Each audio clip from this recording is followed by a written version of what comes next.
I just want to ground us quickly. If I can have everyone stand up, please. Everyone stand up.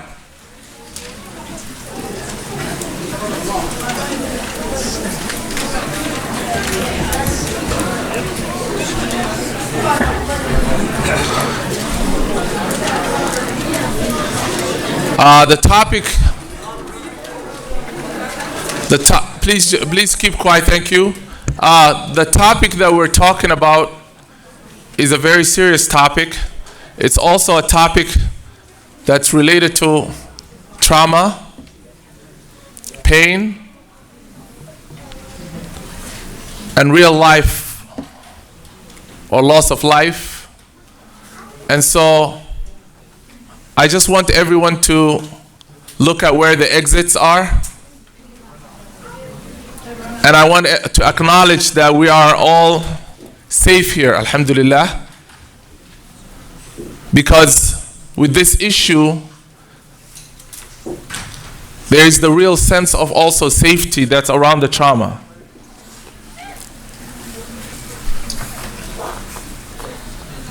You may have a seat, please.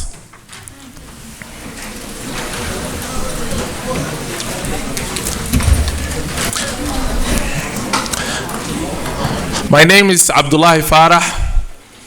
I am a Programs and Services Director at Dar Farouk Islamic Center and also the lead organizer for the Muslim Coalition of Isaiah.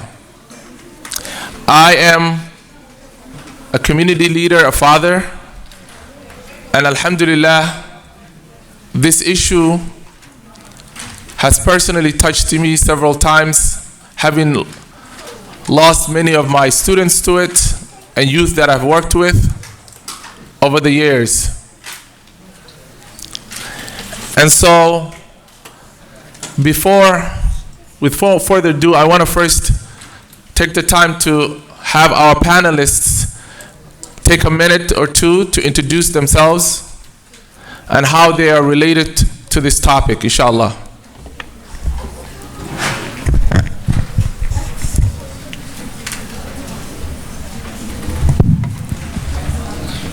Assalamu alaikum. Assalamu alaikum. Okay. My name is Abdurrahman Mukhtar. Also, I am a father. I have my kids here. I have 4 boys. Hake Fadiyan. You can see them, mashallah. My name is Abdurrahman Mukhtar. So over the last 19 years, I have done youth work.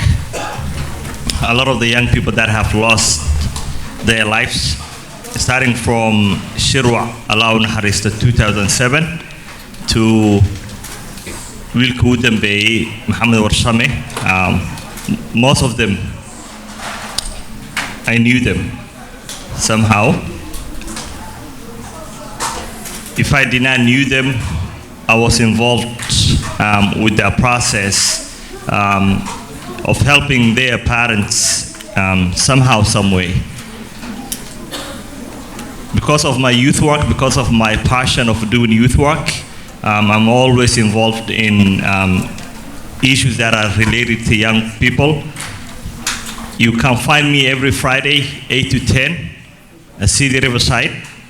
I do what's called the Real Youth, helping out every Friday for free, volunteering my time with young people that are addicted, young people who are dealing with issues right now. So this is not just for me, someone who will just talk about the issue. This is a personal issue where I care about deeply, because some of the young people that died for gun violence, some of them actually died on my hand. Allahumma hariste. So thank you. Our next panelist, inshallah. Assalamu alaikum. My name is Abdurrahman Wasame, co-founder of an organization called Generation Hope. My bad. I'm not really a speaker. Our organization usually more so tackles, people who, not tackles, but, helps people who are dealing with, substance abuse and addiction and whatnot.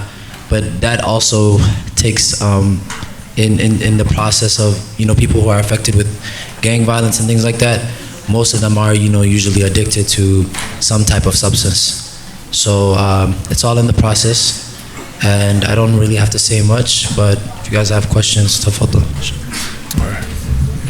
Jazakallah khair. Assalamu alaikum. My name is Amin Harun. I am an attorney, and until recently, very recently, I was a prosecutor with the Hennepin County Attorney's Office.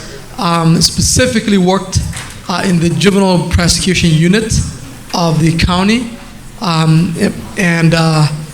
If you know anybody who's involved in that, you might have seen me in court there. But currently, I have my own private practice. And I've worked with youth for the last 2.5 years in my capacity as a prosecutor, seeing youth mostly when they were in trouble, when they were somehow caught up in the system. They were arrested. It was not their proudest moment, but we've worked with them, and I'm here to tell you all that not necessarily that the county attorney's office is trying to just jail and punish, but at the same time, we recognize that the youth are kids. They make mistakes. So sometimes we work with them and make sure that we address whatever problems, underlying issues that have led them to this path, and always give them an outlet where they come back to a law-abiding behavior. Obviously, when somebody is in custody and they've done something wrong to someone else. Someone else is out there also hurting from their actions. So I was involved in that, and I've seen a lot of youth that have been involved in violence and all kinds of different troubles, and I'm here to contribute tonight. Jazakallah khair. Bismillah ar-Rahman ar-Rahim. My name is Omar Ali. I am a teacher and school administrator at Al-Amal School. For the past 15 years or so, I was somewhat involved with the youth, whether it's teaching them at school or at the masjid or at the weekend programs. So inshallah ta'ala, I will inshallah contribute whatever experience and advice that they have concerning that, inshallah. Jazakumullah. Jazakumullah khair. As we know, like many other large cities in the US, especially populated by our community, here in Minnesota, we have witnessed, especially in the metro area and communities around that area, a lot of death over the years. We lost a lot of our young brothers and sisters, and as well as witnessing a rise in violent crimes and homicides that was fueled mainly by youth-to-youth crime. Families devastated, looked for answers, support, and sometimes found them and sometimes didn't.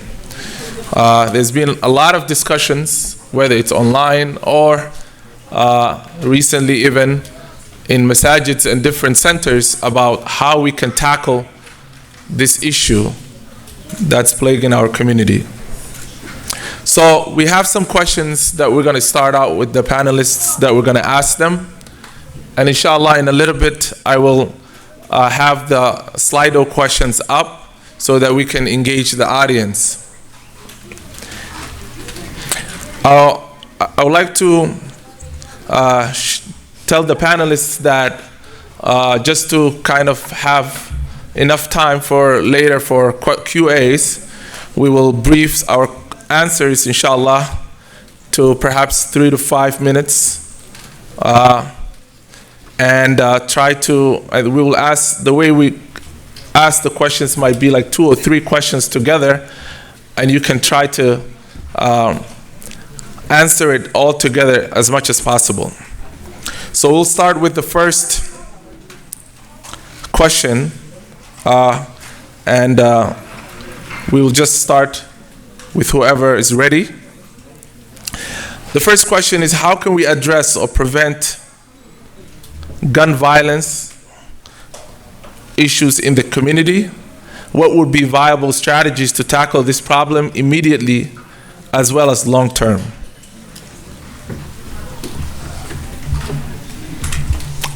Whoever is ready to go first.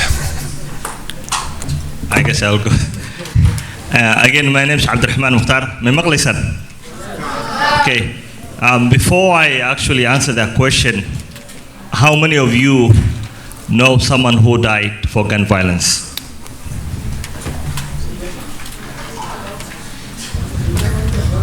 Okay. How many of you hear violence, especially gun violence between our community, especially Somali or East African youth? How many of you guys hear in the news, see in the media, young people die in gun violence? Young people from our community. That should be everyone. Okay. So the reason I asked that question, most of you, except I think few of us who are sitting here, really don't know why our young people killing each other, how this started. The majority of you guys don't have that background. And it's a long, long background. If you really take the time to understand how it started and why, then we can talk about, we can have a real meaning and discussion. So to answer that question, how can we address youth violence and gun violence? I think the best thing we can do is what me and Brother Abdullahi and other brothers who are not here today, and sisters too, have done 2009. In 2008, we had the highest gun violence death in our community, 2008. We had 9 young people die that year. So, and I'm glad we're having that discussion after 10 years. At that time, because we knew who was involved, we knew who was killing each other, we knew who the guys were. We recruited the 2 groups that were killing each other. We recruited 2 young people from the 2 different groups. And what we found is we found budget to hire both of them. From the 2 different groups, we give them jobs to keep the peace that summer. All we have done is just give them jobs. We give them jobs. We told them, look, you can talk to your crew, you can talk to your friends. We will hire you just to keep that peace. And because of that, 2009, I think we only had 2 deaths, from 9 to 2. The thing is, we know most of these young people, but we really don't bring them together. We don't mediate. We don't find ways to mediate. We only think the police can stop this. Our parents and elders want to hire more police and bring to their neighborhood. Most people think we don't have any programs for young people. Because of that, that's how they shoot each other. No, it's different. There's a background behind that. There's a reason young people are targeting each other, and unless we truly have a real reconciliation, a real meeting between these groups, we cannot address this issue. Thank you. Thank you. The next person, inshallah. Assalamu alaikum, guys. I'm gonna try to speak a little louder. I believe that to each is their own, you know what I'm saying? And to every audience, there's certain things that they can do. And the first thing I believe, in order to help somebody, is to empathize with them.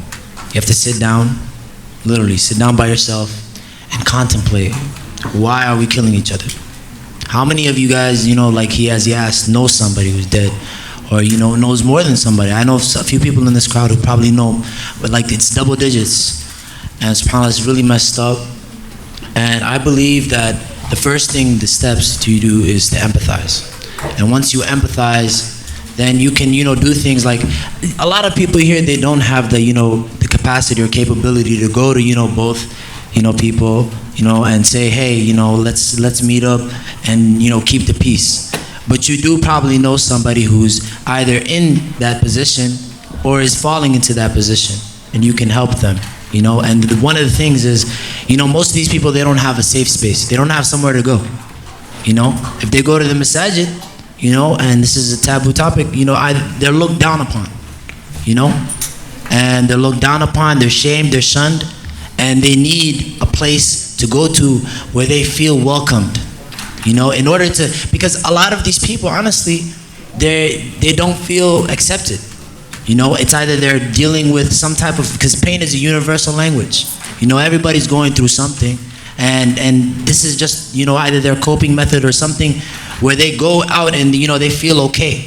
They find people that accept them, which is really messed up, because this is our community, and we're supposed to be the first people to open our hands towards them. And so I believe that we need to give, anyone who's going through these type of situations, a safe space, somewhere to go to, and we have to understand them. You have to sit down and contemplate what they're going through. And the first thing to do is not tell them, hey, what you're doing is wrong. You have to, have hikmah. You have to, just give them the love and affection that Rasulullah ﷺ gave to the people. Even in Islam, the hukum, it came 13 years after everything else. So, first you just have to, welcome them, give them that love, and inshallah, everything else will come. You just have to give them that safe space. There's a lot of other things you can do, but everybody just knows one person. And that one person you have that specific connection with, that is upon you to help them out and to understand them and give them that love and affection. And that's all I got to say. Jazakallah khair.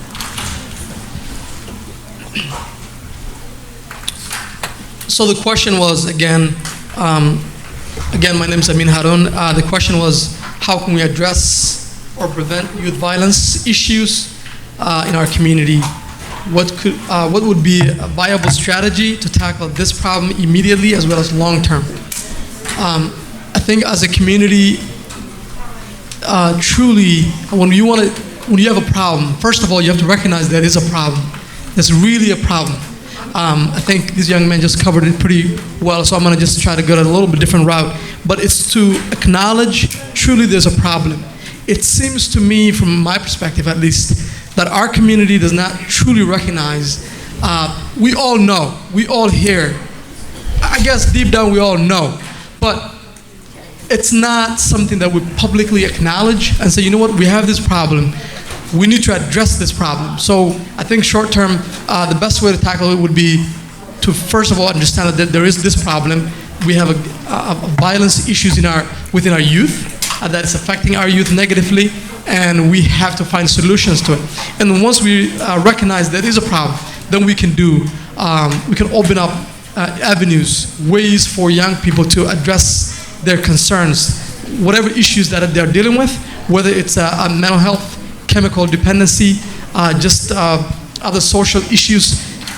Give them ways to deal with it by not shunning them, not rejecting them, but giving them opportunities. A lot of times, youth that are involved in this violence may see this as the only option they have.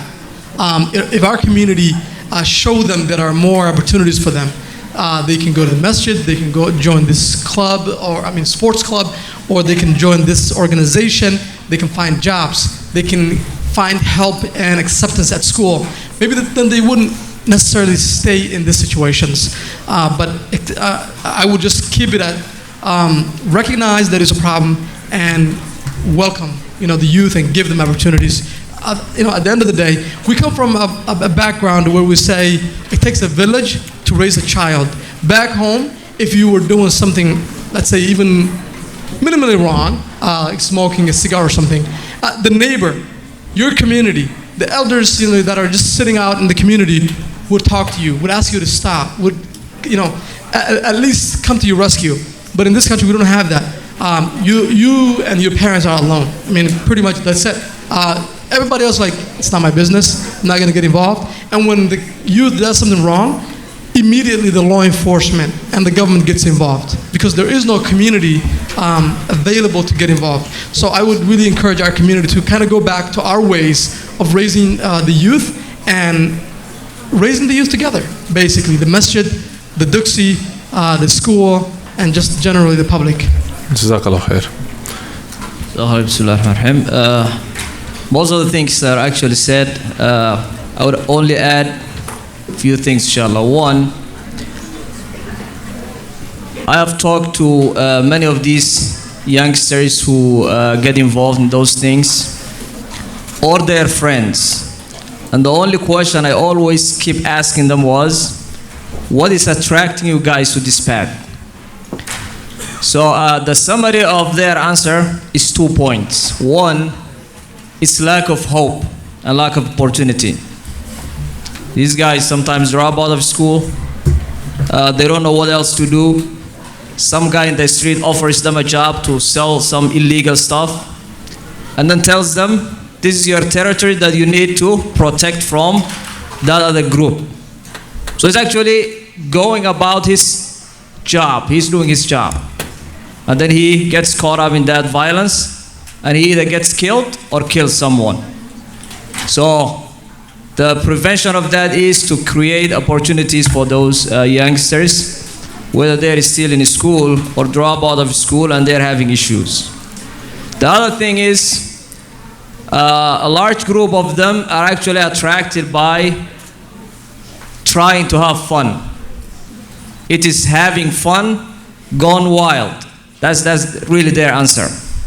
And I can really relate to that and understand that, because back home, I remember when we were at their age, we used to be in sort of groups that fought each other. Whether they throw rocks at each other or fist fight. And we kind of control our own little territories, and same exact issues. But the difference here is 2 things are involved that we didn't have back home. Illegal drugs and having access to firearms and guns. So they're trying to have fun as boys, the same way we did back home, but they have 2 problems that are basically putting them in that danger of getting killed or killing someone. So the prevention of that will be create for them, as Abdurrahman said, safe space where they can have fun in a safe way. Jazakallah khair.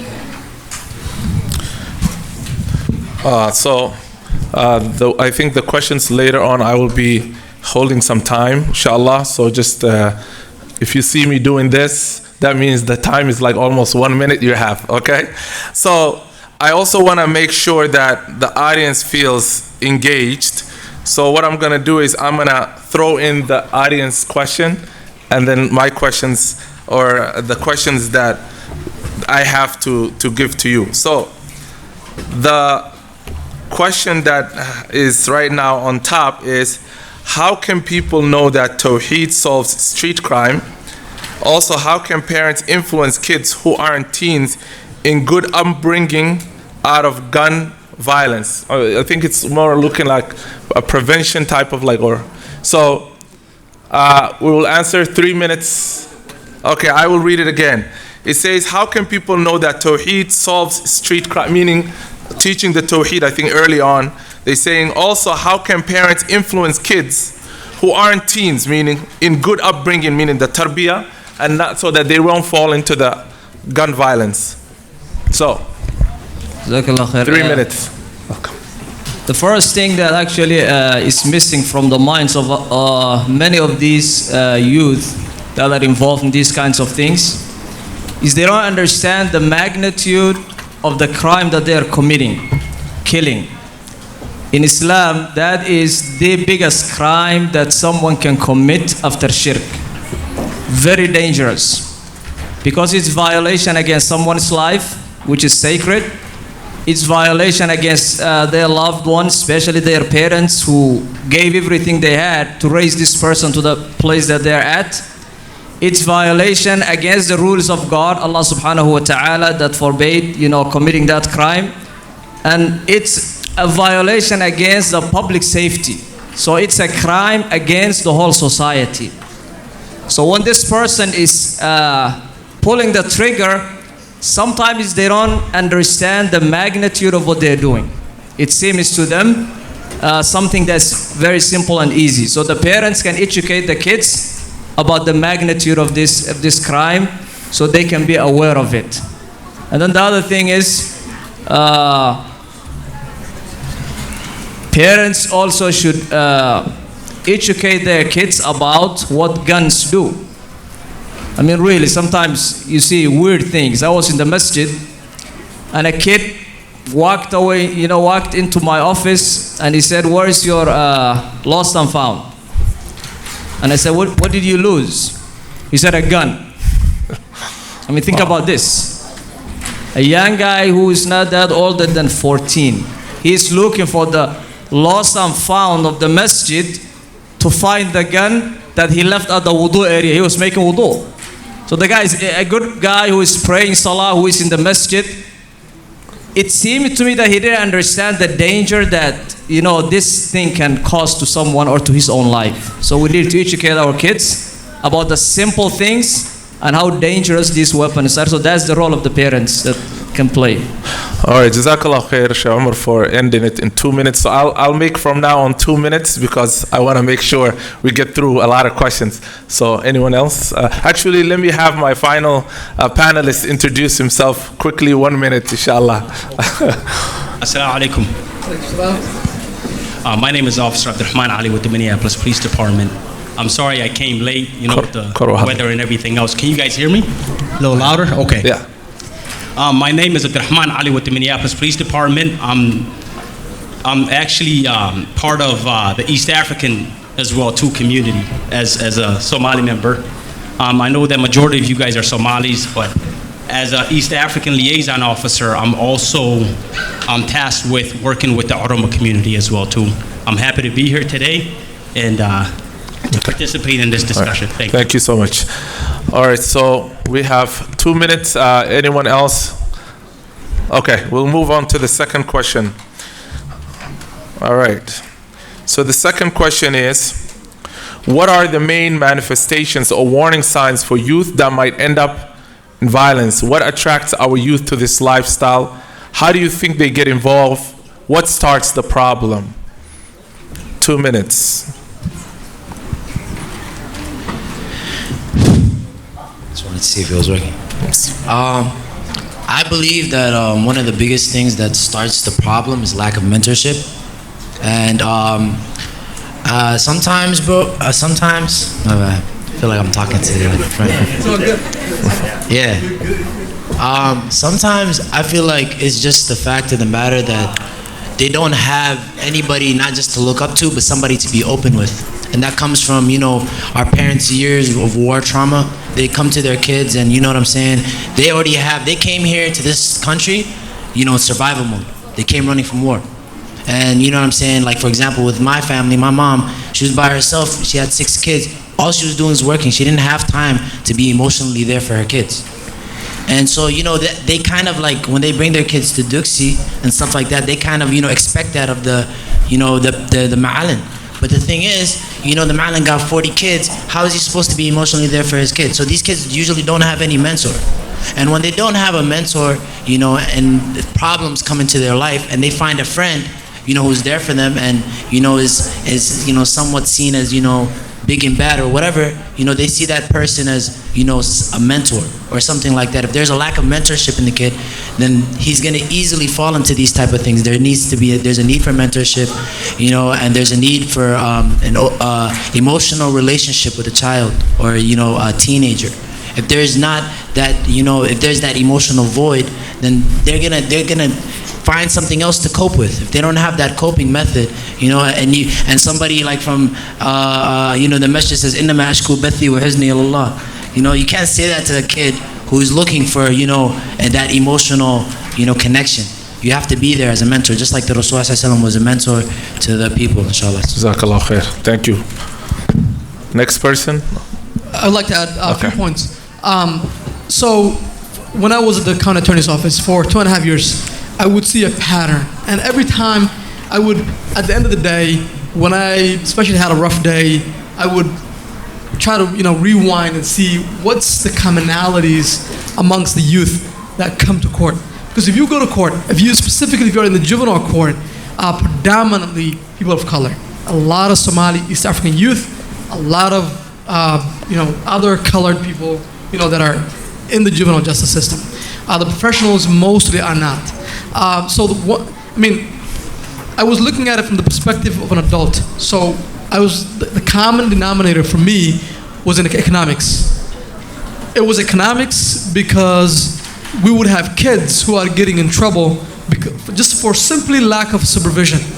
They would fight over the remote, they would fight over internet, they would fight over gadgets at home, they would just wander off from home and end up with a crowd that from the community just on the streets. So my idea was just simply that it is economics, and if mom and dad are really working hard just to put food on the table, roof over their head, they might not have that time for them. And when you are poor, it seems like all of your other conditions just are worse. If you have a mental health, if you have addiction issues, if you have other issues, they just show up because you can't deal with them. You don't have the adults to deal with it. To the youth, I think this problem starts early on. I think it starts at grade school. Initially, if the kid is not prepared, if a kid comes to, let's say, kindergarten completely unprepared, and the teacher has 30 kids, 20 kids to deal with, immediately that kid and the kids that are not prepared, that are not able to sit and listen and participate, would be kind of like separated from the class. Your time is out, so thank you so much. Any second person? I will allow Officer Abdurrahman to add on, but if you want to know the warning signs, especially parents, before, as a youth worker, people that work with young people, we used to see kids fighting each other, so we'll break that fight. We knew who was involved in that. Now, kids make videos, professional hip-hop videos. The fight happen online now. So for parents, if you see your kids being in that video, they are most likely gonna be a target for the other group. Because they target as groups. If you see some of the videos, these are professionally well done videos. And I tell you that because as someone who's involved in media, when I watch the videos, the talent these young people have, if they can use that energy, I'll be the first one to hire them to create videos for me, to be honest with you. So I'll let Officer Abdurrahman add because he will most likely know some of the warning signs. But mostly, it's easy to know because when I'm on the street and see young people with guns, they'll tell me they have guns because they use that to protect themselves. And when you get to that point, you know what next. So, thank you.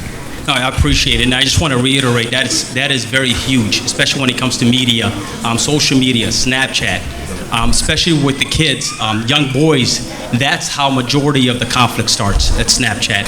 If you look at the youth today, especially the Somali youth, we're talking about the majority of the conflict. Can we have, please, so that we can all hear ourselves, if people can whisper if they're talking to their neighbor. Go ahead.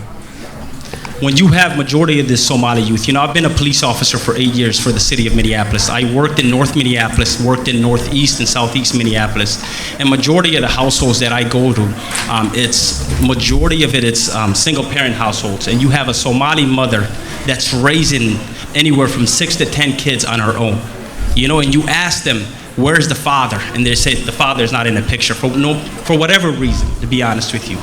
And you have that, and you have a kid that's 12, 13, 14 years old who's being raised by his older brothers or who's being raised by community kids that actually raise each other as well too. And you have that. And when you have generations after generations like that, whether it's in Cedar Riverside or Carmel area or in St. Paul, you have problems. And then obviously us being immigrants, being new to the country, we're trying to work multiple jobs, especially our mothers. I applaud you guys and give each other a hand, to be honest with you. It's you guys that are actually doing majority of the work, as the females. And when you see the absence,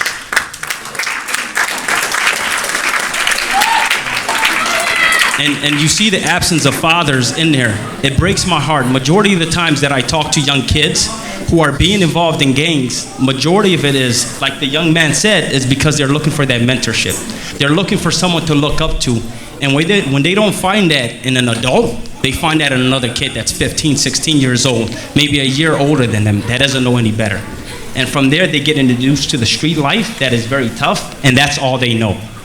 And that's a huge thing. Obviously, what attracts them is the money that they see, the vehicles that these individuals drive, the clothes that they wear, and everything else as well too. Yep, and they look for protection in their environments as well too. So there's a lot of different things, and obviously we have a minute to answer the questions. We can't get into all of it, but just be aware of if you have a kid, be aware of their social media activity, who their friends are. If they do come home at 7 p.m. and that's their curfew, if they start coming home at 9 p.m., 10 p.m., inquire like, hey, what's going on? Why are you coming home at 10 p.m.? If it's a male or a female, try to figure out who's calling them, what changes that happen in their life. So the 2 minutes is up. Jazakumullah khair. So far we've heard many things, either the things that start, whether it's lack of mentorship, whether it's lack of quality programs and the capacity, the understanding and so forth like that. And inshallah also the second question we talked about was more of like what are the indicators where technology is taking a big part of it, whether the lack of mentorship takes part of it, and people who kind of guide people back to that. So the third question, inshallah, after this question we'll take one from the audience. What skills or knowledge or experience should parents, teachers, caring adults that have relationships with youth know in order to help minimize youth falling into this? Basically, as we mentioned, mentors and parents, or having adults around and so forth. What skills or knowledge or experience, or what should they know so that they can prevent the young person that's in their life from falling into this to this trauma or trap? 2 minutes, inshallah. I think this is for parents, Sama. For anyone who's working, it could be even friends, peers, and yeah. So, and I'm glad I will let Abdurrahman answer this question. I'm glad we have one young person sitting at the table, because a lot of times we adults try to answer issues that are related to young people. They have their own expertise on this issue. I will let him answer that, but all of us, and then all day we are talking about boys only, but girls are also involved in this. They're the ones who are setting up the boys a lot of times.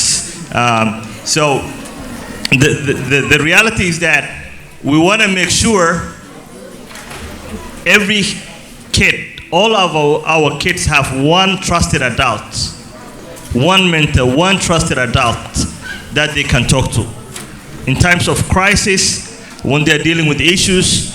And that one trusted adult could be the Duxi teacher, the basketball coach, a friend, or someone who does the youth work. That really goes a long way, because we don't teach our kids conflict resolution. We don't teach how to have a meaningful discussion about when you have a problem with someone else. But I will let Abdurrahman, because we want to understand what young people need. So Abdurrahman, if you can answer that question, that would be helpful. You're putting me on the spot. It's okay. Yeah, it's okay. I believe that there's a reason why we have 2 ears and 1 mouth. You have to talk less and listen more. It was said that the prophet, he was so quiet, and it was because he listened so much to the people. And when he spoke with intelligence, with hikmah. And I believe that every single person that is in any of these type of situations, they have something going on in their life. They're not doing it for no reason, and pain is a universal language. Everybody is going through something. And I believe that one of the biggest things is what I keep continuing to emphasize, is empathy. You have to, it's muhim, you have to sit down and think to yourself, why is this person doing what they're doing? And listen to them. Get that emotional connection with them. And the thing is, most of these kids, when they go into these, in this lifestyle, the streets are cold. They endure a lot of hardship, maybe more than they were running away from themselves. And that's where the trauma just amplifies and intensifies. So what you have to do is just show that love to them. Like just pick up a kid one day, wallahi, like for real, like pick up your friend, somebody who's going through this, take them out, on me, get them some food, take them, if it's a boy, take them to the gym, if it's a girl, do something. I don't know, like, yeah, girl stuff. They like food too, so. Yeah, they like food too. I'm not saying that I like food. But yeah, whatever, tahabu. You give gifts, they love you. And so, there's just, you gotta show that, affection and listen to them, kind of be like their guide. Everybody, the Rasulullah ﷺ was the guide for the community. He was the type of person, when somebody came to them, the Sahabis used to believe that they were the most loved. So, just show that affection and make them your number one priority. And, inshallah, with that, and dua behind closed doors, just you and Allah, dua for them, and yeah, dua. Jazakallah khair. Okay. All right. One more, and then we're gonna move. I can just talk about the masajids as well too. For the youths that are actually on the street as well too, that want to come to these masajids, whether it's during prayer or Friday prayer, that get turned away as well too. We have to talk to our masajids, our local masajids within the Twin Cities, and let them know that when these kids come in, don't look at their clothes, don't look at the tattoos that they have, don't look at what type of influence that they may be under as well too. Don't turn them away. Talk to them and let them know that, hey, they're welcome in the masajids. Don't turn them away because of that, because the minute you turn them away, they're going to go back to that lifestyle. And they're going to be standing at these malls, whether they're Somali malls or these other malls, harassing you and your family members, because you don't want to give them a minute in your life to turn them back away from their lifestyle that they chose as well too. And I see that a lot. So I just wanted to add to that. All right. Anyone else? Oh, sure. I just want to add one quick thing, inshallah. Parents and adults who are dealing with those boys, and Abdurrahman said girls are involved. I think girls are involved in an indirect way. They're kind of material help, but they don't pull the trigger, if you really think about those situations. It seems the parents need to learn the developmental stage of boys and what they need in each stage of their lives. And to give you an example, boys in their early teenage years, they want to prove themselves as men. They want to prove their manhood, right? If you don't facilitate that as a parent, somebody else is going to facilitate it in the wrong way. So I advise the parents to occupy the time of the boys at that time with work. Let them work. A lot of our parents are resistant to this idea of boys going to work. This guy is trying to contribute to the family. He wants to prove himself as a man. But the mother and the father are saying, no, you're still a child. Go to school, we'll provide for you. He will get that facilitation somewhere else. Get them to work, get them busy, and get them into hard labor so they can feel they're proving themselves in that stage of life. Jazakumullah khair. All right. You want to add? I want to add one point. Also, I just want to recognize that there are a lot of young people in the audience. So when we're addressing also, let's include them of how can they take part of this solution as well. Okay. Yeah. Just again, I'm coming to the parents again, and I know more of the time. I would just say a lot of times we're all worried about what the kids are wearing, whether they're eating, and whether they're sleeping. But be available to them. We should all just give them time. And obviously, when kids are going through different stages of development, they sometimes may act up, they might resist to speak to you or act tough or mad. But if you just are available to them, they eventually will open up and trust you and speak up. All right. So let me go back to the audience questions, and I'm seeing we're also running out of time. There's two questions that have gotten the most likes right now that I can see. One is, how about those that are killed or took alive? What could be done for them? And then the other one is, peer pressure is a big problem when it comes to substance abuse. How can our youth avoid it or at least discourage it? Okay, should I read it again? All right. Whichever one that you want to answer, that's fine. Yes, or you could answer both if you within your 2 minutes. So, all right. Absolutely. Go ahead. If I'm talking from a law enforcement standpoint, as a community, what we can do is obviously we could assist the family if we can of the victim that died, the victim that's gone, that's not in the that's not here anymore.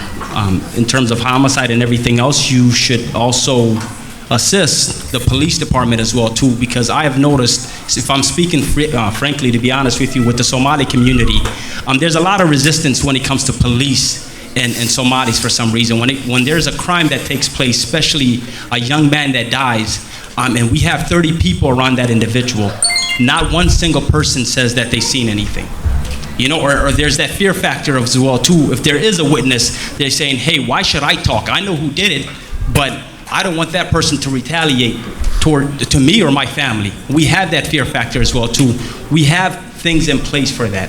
And imagine if something happened to your friend today and you don't speak up about it, do you think that that person that did that is gonna leave you alone as a witness? Absolutely not. So you should definitely bring justice to not only you, yourself, but to that family as well too. And can you also add, I think this will be our last question based on our time that I was told. So just if you can also add your take-home message with this answer. Thank you. And then I just wanted to touch upon the peer pressure as well too. There's a lot of, peer pressure is a huge thing. We all went through it as youth. Even as adults, we go through that in our work lives, to be honest with you. Peer pressure is something that's going to be living with you, or that's going to be part of your life, regardless of age. You just bring positive influence around you as an individual. My father growing up always used to tell me, when you're looking at your inner circle and you're trying to make friends, be friends with individuals that are better than you. Whether you're into sports and you want to play basketball, do you want to play basketball with individuals that don't know how to play basketball, or you want to be part of that group that actually knows how to play basketball, so even if your skill is low, you can increase your skill? And that's just a small example, but it comes with life as well too. A takeaway for me, to be honest with you, in this whole thing, and I was very excited to be part of this whole discussion, is we have to listen to each other. There's a lot of issues that's going on within the Somali community that we're not talking about. Especially when it comes to our youth. I feel as though that we're turning backs in our your time is done. I just wanted to talk about resources real quick. Actually, we can get a chance. Please see the officer for later on if you need resources. Yeah. I just want, we're supposed to be done at 6:05, so I wanna respect the time. I wanna give everybody a takeaway, and also try to answer maybe one of these questions or a question or something else that you. I'll make it quick. Just answer the takeaway. Okay. Our kids are really dealing with a lot. We as adults see them. We call them names, say wallahi, they're not Somali enough. We stigmatize them, we call them so many things. The mainstream community doesn't accept them as American enough. They either see them as Muslim or Somali. So there's a lot of bullying that takes place in public schools and other places where our young people are dealing with. Because of that, we don't talk about the identity crisis our young people have a lot. So as parents, adults, if we allow our kids to be kids, and if we acknowledge these are American kids, they happen to be Somali, because they don't speak good Somali, that's our fault, because we don't teach them Somali at home. We cannot blame them on that. But if we can be there for them, if we can build relationship with our kids, if we can be friends with our kids, good times and hard times, I think that will go a long way. So, thank you. Jazakallah khair for speaking in 1 minute. Thank you. Please repeat the second question for me one more time. The second question was was the peer pressure question, even though one of them became up. But peer pressure is a big problem when it comes to substance abuse. How can our youth avoid it or at least discourage it? Okay. The youth, how can they do that? Yeah, I know. Okay. I'm talking to you guys. I believe that the easiest way, as I said before, was to fight peer pressure with peer pressure. You know, negative with positive. And so the thing is, with most of the time, it's like when people go through these type of problems, you know, they have their good friends, or I can't even call them good, but you know, the friends who aren't doing those type of things, shun them away. And so the only people that are approving of them are those who are doing the wrong, you know? And so it's like how can you expect and speak about, oh, they're getting peer pressure, but then when they're doing these wrong things, the first thing you do is you throw them away like trash. And so the only thing I would tell you is that I keep emphasizing is empathy. Understand the person and talk less and listen more, and you know, just show that love, you know. And that's also my takeaway. Just be there for the person, have that emotional connection, and also provide an alternative. Okay, you got to tell this person, stop doing drugs, stop, get away from this gang life. But what are you going to provide for them for alternative? You know what I'm saying? What if this is the only way this person, like the, you know, whatever it is. But at the end of the day, just provide an alternative, be there for the person, give them that safe space, and listen to them. Listen to them. MashaAllah. Thank you for speaking in 1 minute. Bismillah. I just want to say one last word to my young brothers and sisters here. I remember 3 of those young brothers who died a while ago. In separate times, I met with each one of them because I knew they were going through some issues. And I told them, brother, you have responsibility to really seek help and to turn your life around, because the path you are on has only 2 endings, one of 2 endings. You will either end up in a jail or you will end up in a grave. Subhanallah, all 3 of them, I have seen their graves with my own eyes, with their names and date of birth and date of death. They all died in that gun violence. So I want to say to my young brothers here, if somebody is telling you how fun that life is, it only has those 2 possible endings: a prison cell or a grave.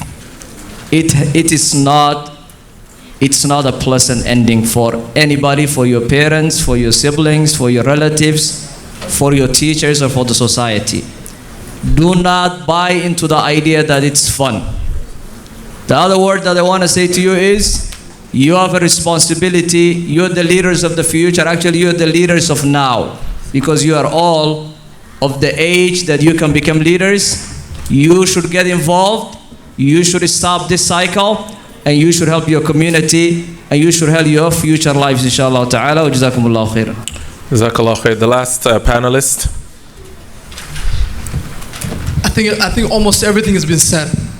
Just wanted to remind the young people that the person who loves you the most is your parent. I mean, your mom or dad, both of them. So if even though you might be constantly fighting, and I constantly see this in court, kids, you know, young people and parents fighting about everything, remember that the only person who truly has the best interest, your best interest at heart, is your parent.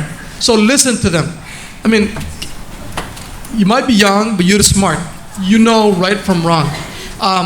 As far as the peer pressure, I mean, it's going to be there no matter what, like Officer Ali said. It's always going to be there, but you also have an intellect. You have a smart, I mean, you have brains, you're smart. You know the difference. Whatever your mom and dad would not approve of is probably wrong. So stay with your family, stay in the house. Even if it's boring, it's better than being on the street and ending up with the wrong crowd. Seek help. Talk to your parents. If you're in trouble, if you have some issues that you're dealing with, talk to your parents and talk to your ma'al, inshallah. Assalamu alaikum. MashaAllah. Jazakumullah khair. First of all, I want to say that these panelists, they have a lot of resources, and you've heard them, how they answered. Seek out and ask them the resources that they have. And I just want everyone to thank the panelists with me. Please give them a hand. Jazakumullah khair. May Allah subhanahu wa ta'ala reward you for your time and the time that you have given us. Assalamu alaikum wa rahmatullahi wa barakatuh.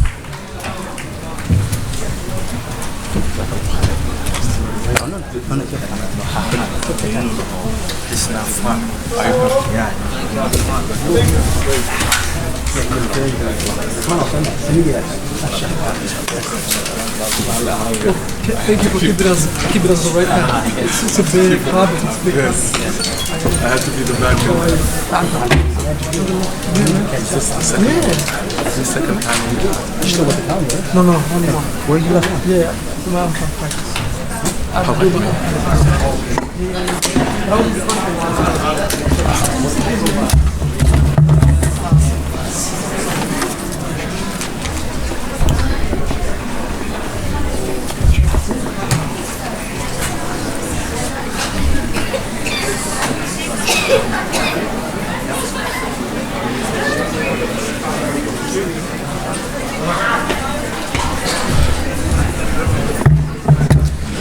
As-Salamu alaikum wa rahmatullahi wa barakatuh. Yeah, look, I hear a lot of talking, inshallah, from both the brother and sister side. I would kindly like to ask you guys, inshallah, we came here to benefit, and if you're talking, I'm 100% sure you won't benefit. Next up, we have our Imam, Sheikh Maulid, from Abu Bakr Masjid, and he will be doing a khutbah and Islamic paradigm wellness, inshallah.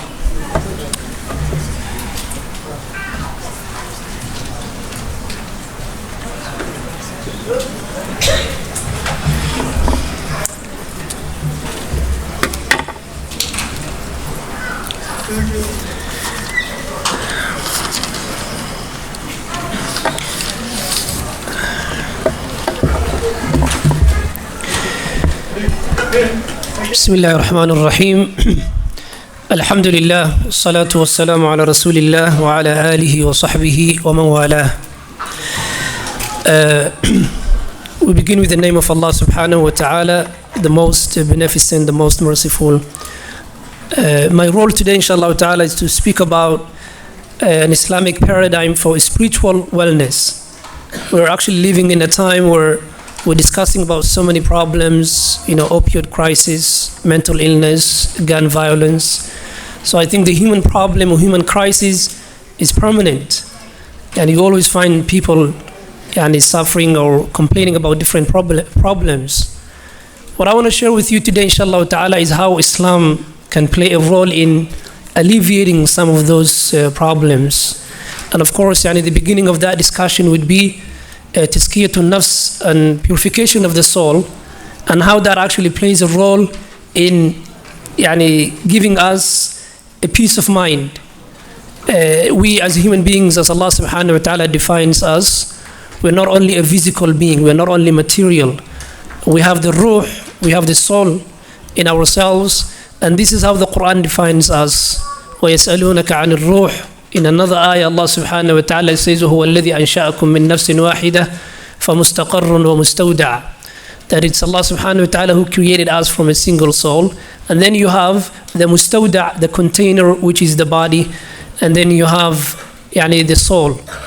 To have a discussion from that standpoint, from that perspective, is the beginning of understanding who we are as human beings. And needless to say that we're living in a time where everyone is trying to define what is a human being. And we know that nowadays, since we live in a materialistic society, a material way of looking at things is what's controlling the narrative.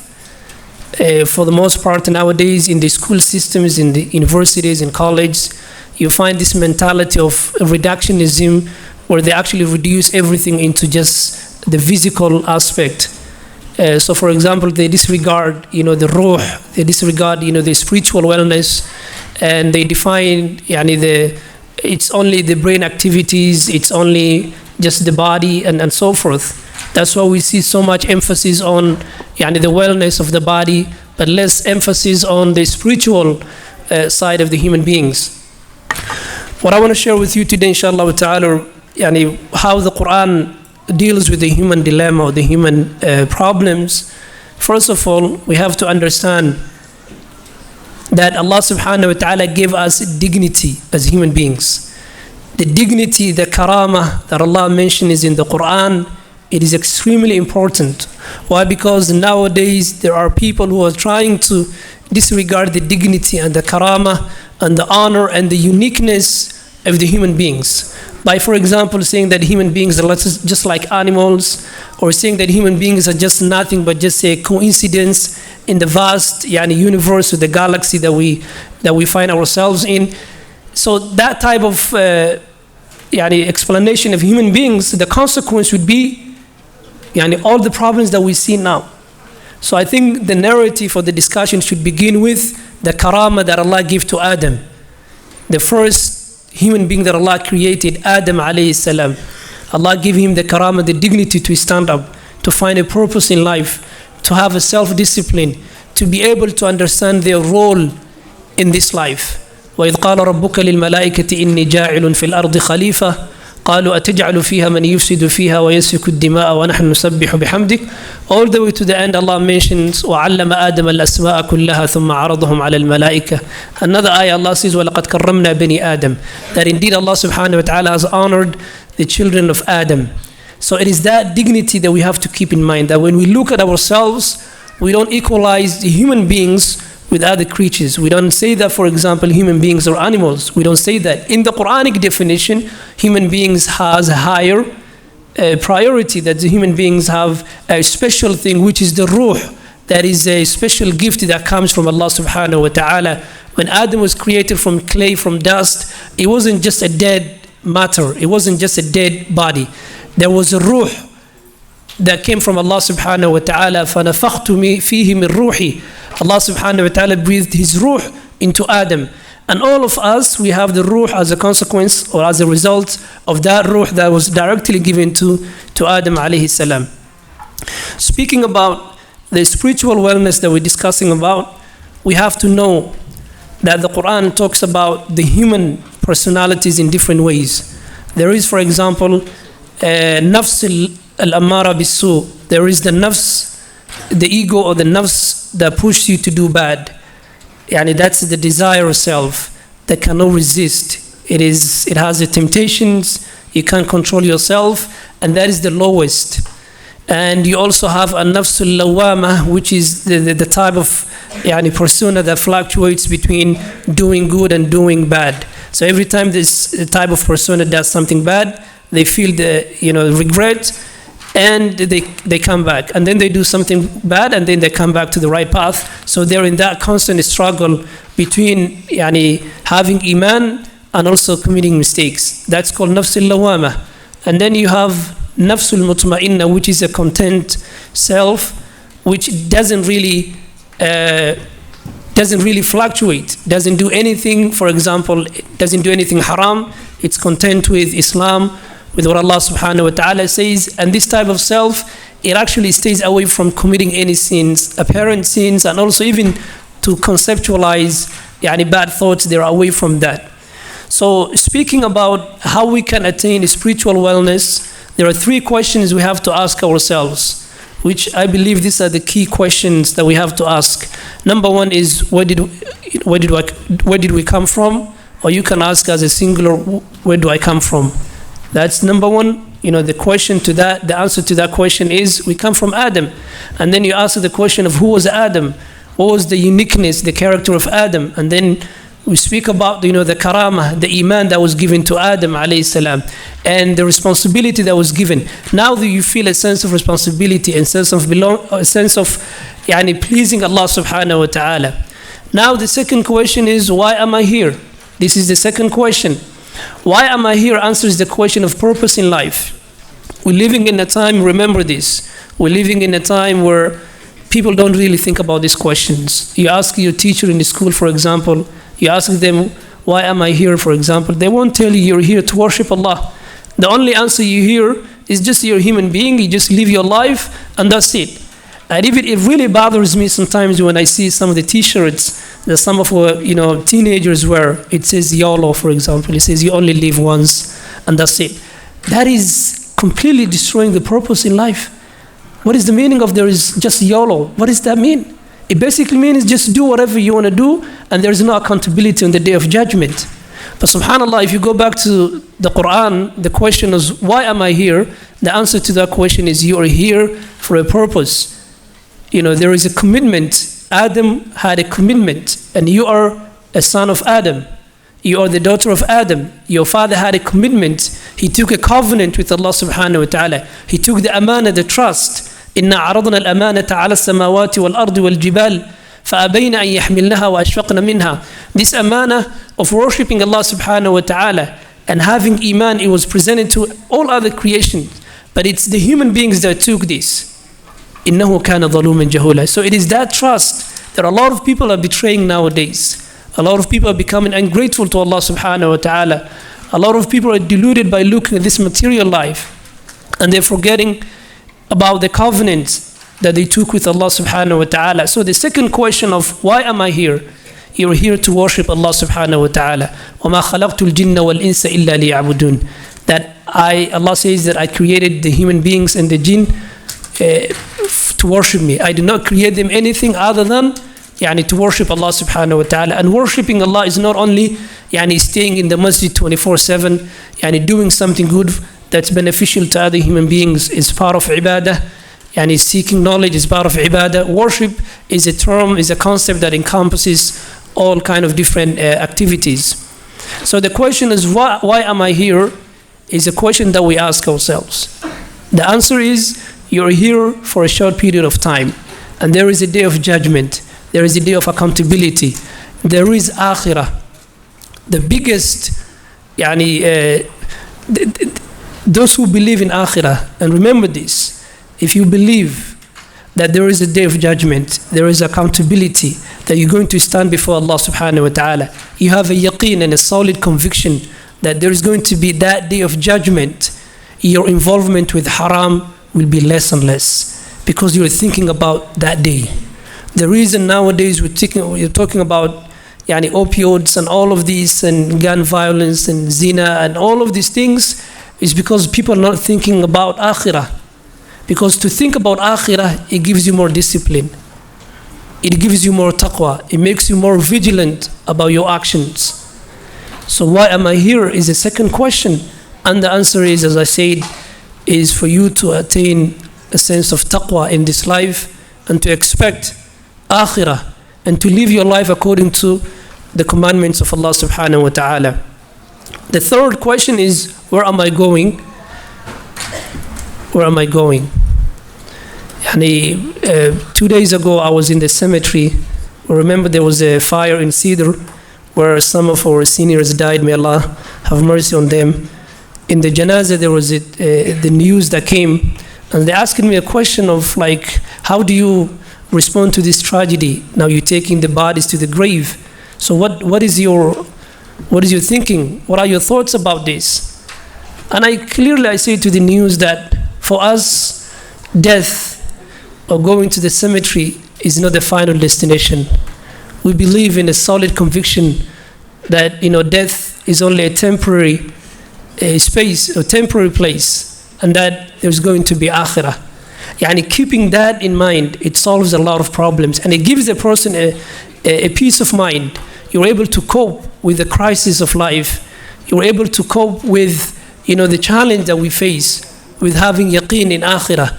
And remember this, the Prophet ﷺ used to make the dua, وَمِنَ الْيَقِينِ مَا تُهَوِّنُ بِهِ عَلَيْنَا مَصَائِبَ الدُّنْيَا. Oh Allah, give us a level of certainty and iman and a yaqeen that would make all of the calamities, all the crises of this dunya insignificant.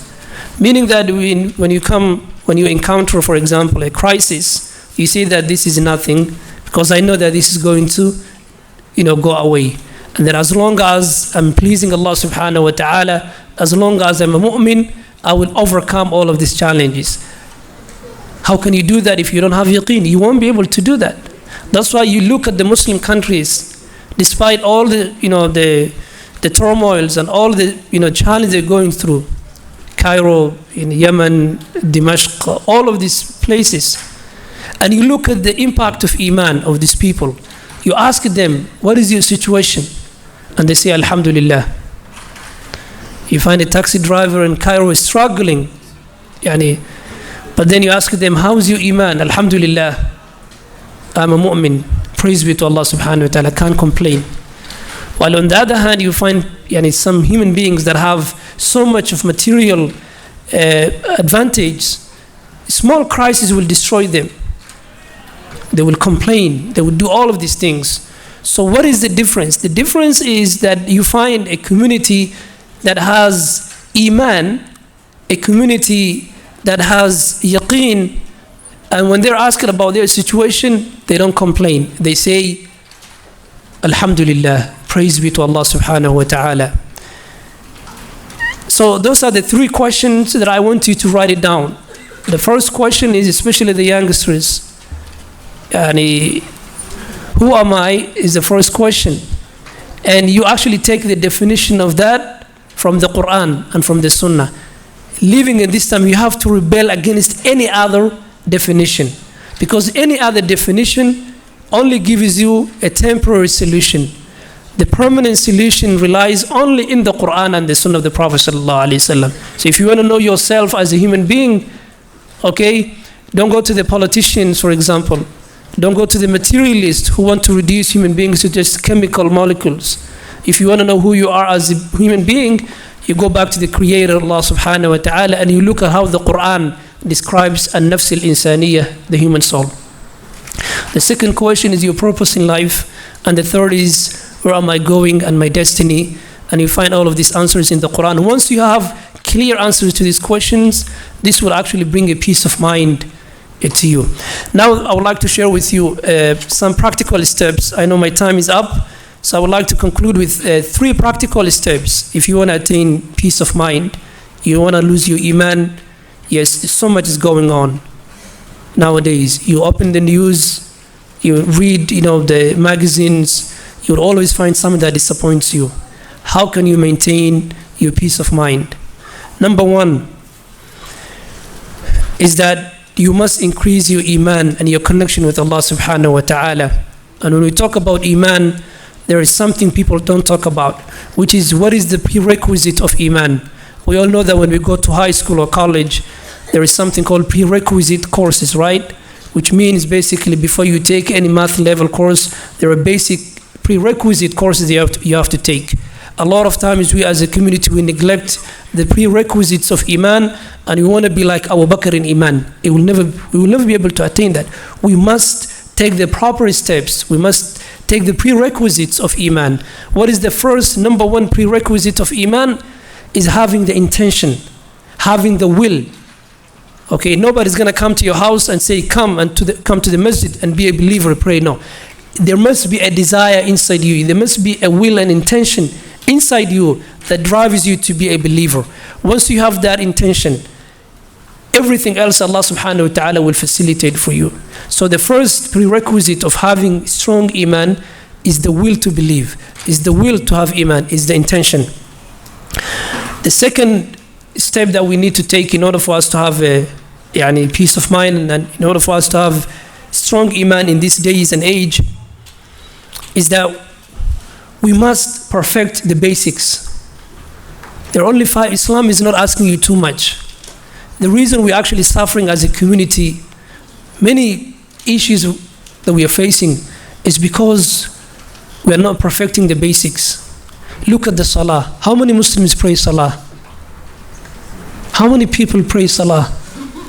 You see, what is, and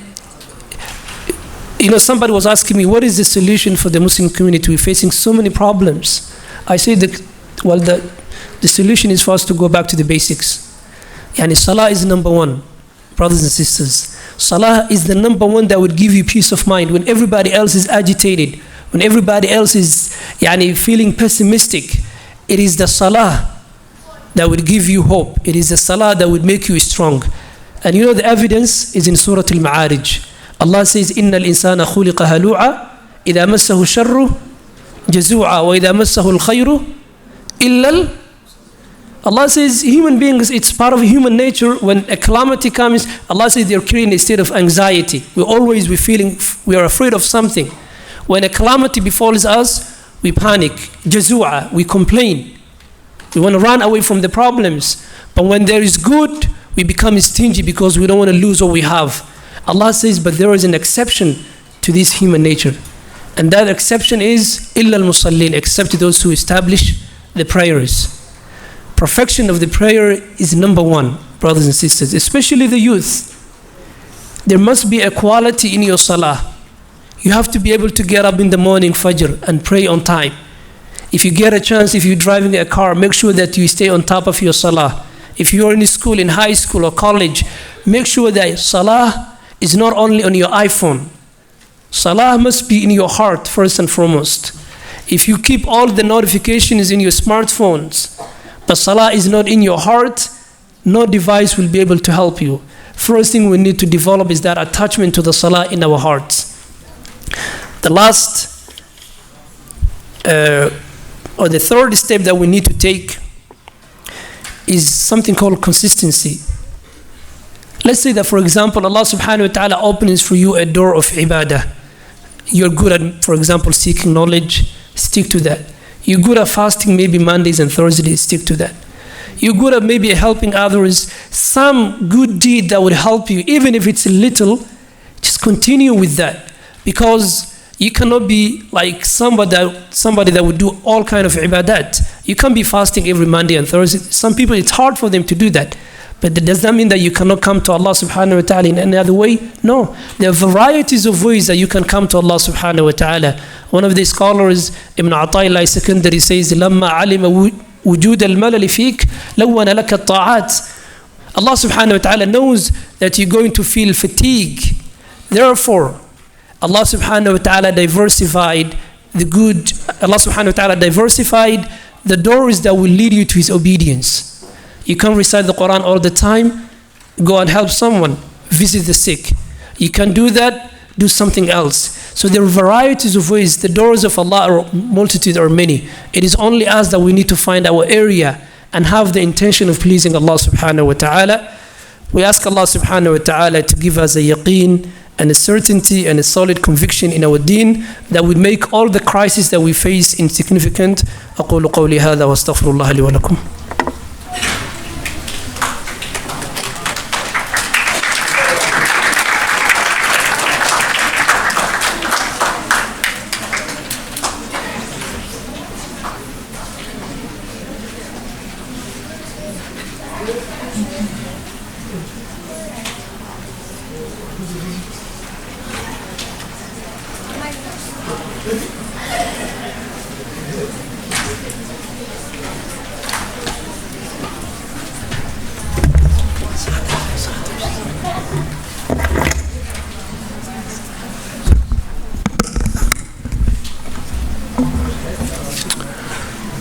Bismillah, alhamdulillah, salatu salam rasulullah. And our next program or segment of the program is a panel discussion on civic engagement. And what is civic engagement and the process and all of that, I will leave it up to the panel members. If the panel members can please join me on the stage right now. Brother Abdullahi Farah, Khalid, Umar, Brother Jamal.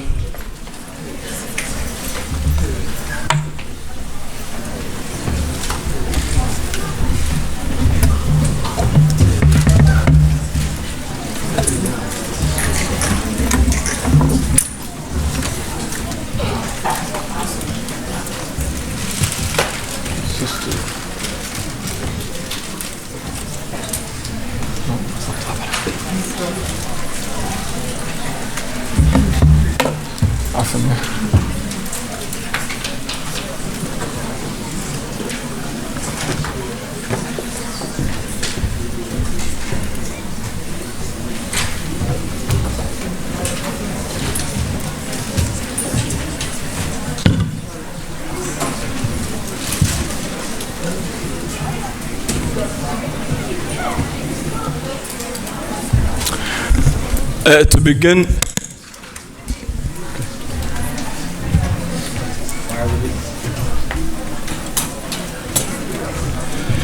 To begin, I will let the panelists themselves introduce themselves briefly, and we'll be very strict on the time, inshallah.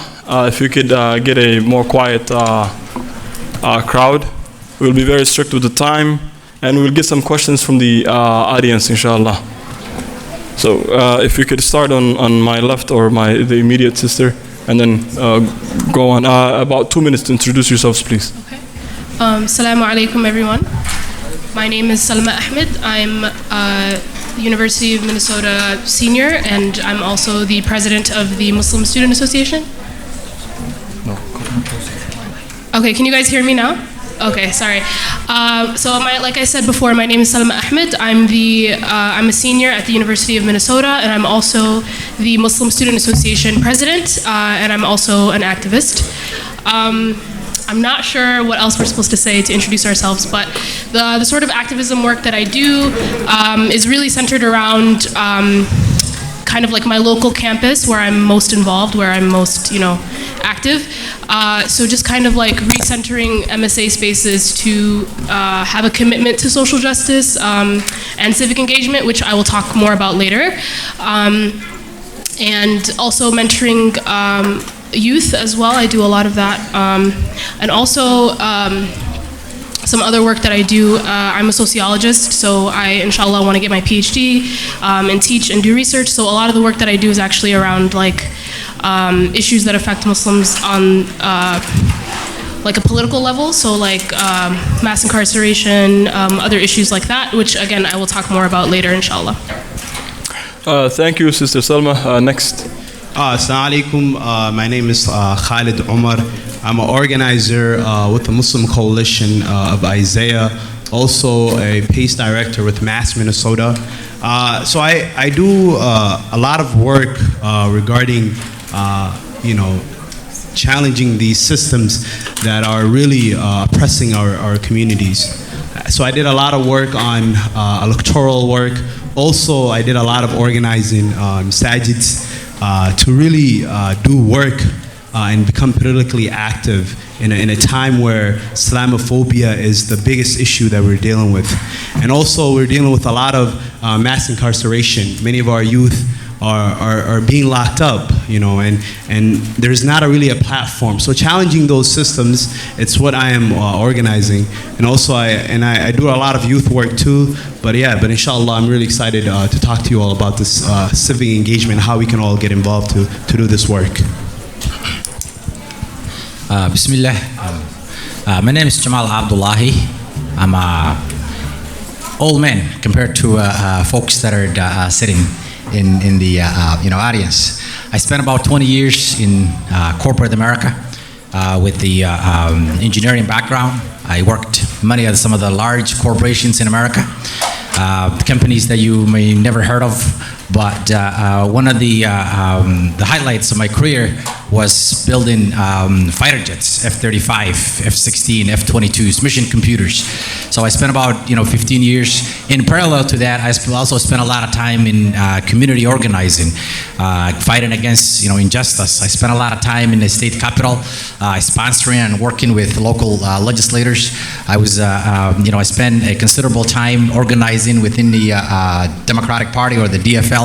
At the state level, I was elected to the State Central Committee twice, and really made it some considerable decision. So I just wanted to congratulate the young folks who actually ended up staying. I know you've been here, 6-7 hours.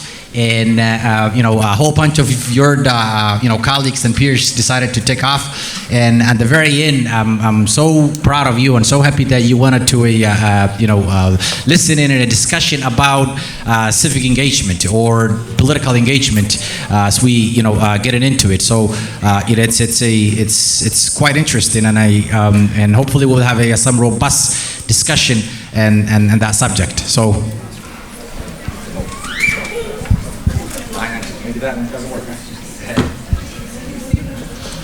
Bismillah, alhamdulillah, salatu wassalam ala rasulillah. My name is Abdullahi Farah. I am the lead organizer for the Muslim Coalition of Isaiah. I am also Programs and Services Director at the Masjid Dar Farouk Islamic Center, Around the civic engagement, I am a national trainer for organizers. I basically, I'm involved in a lot of campaigns, especially the ones that are here in Minnesota. I was involved in the 2018 leading, the campaign, especially for the East African and Muslim community, and also I worked with a lot of youth. So civic engagement is something that I do full time, and I think it's also aligned to a lot of the work that we do in the community. So I'm happy to share the correlation and how you can think of it also as something that you could participate in. So, Jazakumullah khair. Okay, thank you for the introductions. We'll get to this inshallah if we could. It's much more quiet and much better now. Thank you for your participation. So, when we speak about civic engagement, a lot of us think about elections. That's the first thing that comes to our mind, that civic engagement is just about elections. But the reality is it's much bigger than that. It's much more broader than that.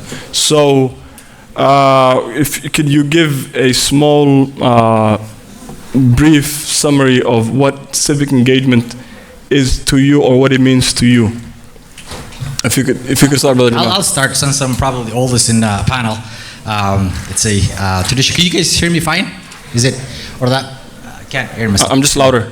Is it? Yeah, you're good. You're good. Oh, can you hear me just fine? Yeah. So, I think that's a great question to kick it off or start with. But I think it's important to frame the discussion in a few basic fundamental definitions. So, in the American political lexicon, a civic engagement is a euphemism for political engagement, or is in political process. And this system of ours, and I noticed I deliberately use system of ours because step number one is we got to take ownership of it. If you can't be a guest and actually be in a successful in this in this system. So in this system there are stages. So the stage number one, or the very first step, is elections, or voting process. That's the most fundamental, more of the elementary. It's almost like a kindergarten. Everybody's got to do it. Everybody's got to vote, and you got to vote consistently. You got to vote in every election cycle. And the motto is you got to vote early and you got to vote often. You can't vote more than once in within a cycle, but in every cycle you got to vote early and you got to vote in the general election as well. There's in a primary and there's in a general election. So that's sort of the most fundamental first step. Now the second step is it's more of what happens after the election. And I know there's actually a number of intermediate steps in between those two, but in the interest of time, I'm going to be skipping to the more of the final stage, which is often referred to as a policy making or governance, and it's actually the most complicated step in my experience. And policy making or governance, it's also a euphemism for resource distribution or money allocation. There's for instance, in the state of Minnesota, there's about $52 billion that legislators allocate, or $50 billion that legislators allocate every 2 years. And a lot of you, if you're in social media, there's a guy who's running for United States presidency, United States president, and his whole platform is, if you vote for me and I win, then I'm going to be giving everybody $1,000 every month. I know a lot of you are, squinting or, looking at me. But his primary point is that the fundamental governance after people win is about, money allocation and, resource, allocation. And legislators vote on this. The people that we vote for in the primary and the people that we vote for in the general election vote on these issues. There's a big spreadsheet. It's got hundreds of line items at the state level. And every single line item is allocated and it's earmarked for something, to be spent on. The process is fairly similar, and I know the process is fairly similar at the federal level. In the state of Minnesota, for instance, we have a people called, congressional delegations. There are about 10 people, and 8 of them in the House and 2 of them in the Senate. And so those are the people that are actually supposed to represent us. It's fairly similar, except the spreadsheet, it's 100 times bigger. It's instead of in a billion range, it's in a trillion range. So these are sort of the main process and sort of the the key steps that if you wanted to sort of comprehend and get a little bit excited about it, it is that sort of those fundamental questions. So the question, yes, there's a lot more than election to this process. Okay, thank you. I will give you a pass on the seniority, but from now on we'll be cutting off time, inshallah, especially for the youngers. So, not repeating some of the things my panelists said, civic engagement is basically civic participation.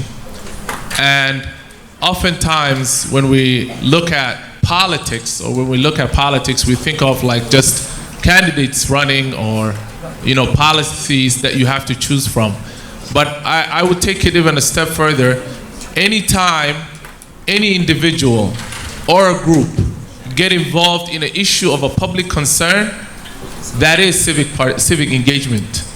And so if we're coming together, and today we were talking about the youth violence earlier, that's civic engagement. And so as an individual owning your issue and owning your voice and your own power, that is civic participation and civic engagement. And so that's just...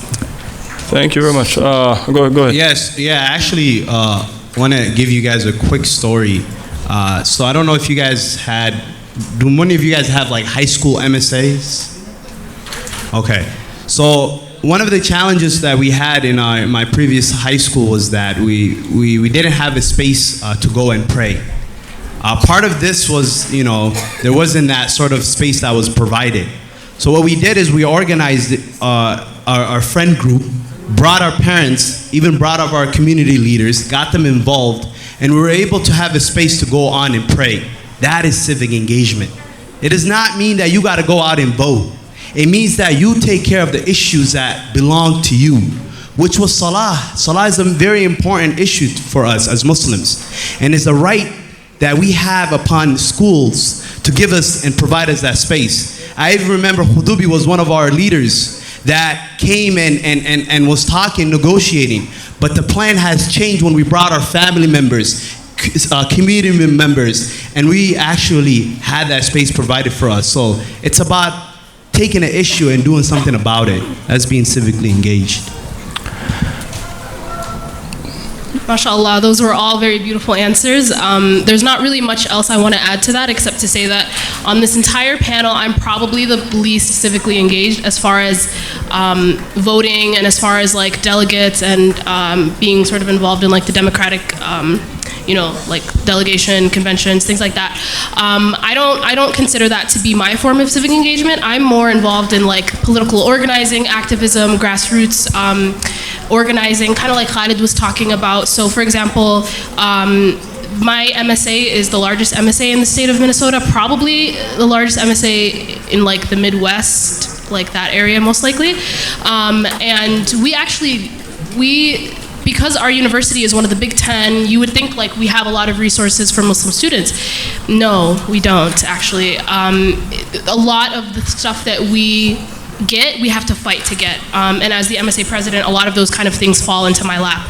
So kind of like a similar story to what Khalid shared. I'm actually currently working on a research project to implement wudu stations on campus. And you would think like if you want wudu stations on campus, you just take it to your administration and then you apply for the funding and then you get the funding. But that's how it works with private universities. With public universities that are government funded, it's a lot more complicated. What ends up happening is like we basically have to do an entire research proposal of like 10, 12 pages, 15 pages, talking about why it is that we need this wudu station. Why is it that we need, what's the like relevance of it? What do you need it for? We have to have like little mini focus groups where we interview people and we talk about, okay, what are your challenges with putting your foot in a public sink and people walk in and they think you're weird, or you have like issues of discrimination or things like that. Like civic engagement honestly is about advocating for the things that matter to you and recognizing that if you are not at the table, you're going to be on the menu. If you're not at the table making the decisions, people are gonna, especially because we're Muslim, especially because we're black, especially because we're Somali and immigrants and all these different identities that we have, if we are not at the table when it comes to decision making, we're gonna be talked about and decisions are gonna be made for you. So you have to decide, do you wanna be at that table? Do you wanna be a part of that process? Okay, amazing. A lot of good things have been said. Participating, MSA, Salah.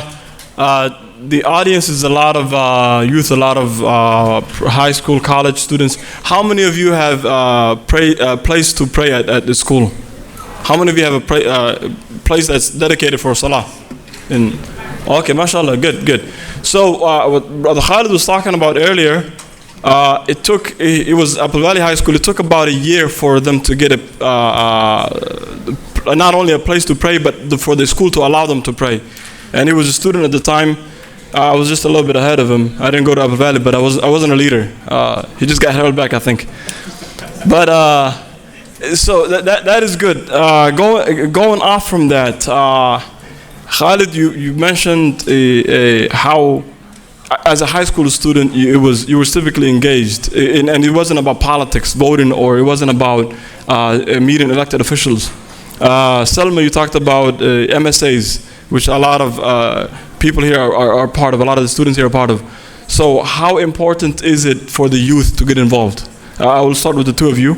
How important is it for the youth, not for the voting process, and Selma, I will start with you, since they went first on the first ones. So how important is it for the youth to get involved, not in just the voting process, not in the party process, but on like the one you talked about, like the MSAs, advocating for a place to pray, advocating for simple things that we don't have right now?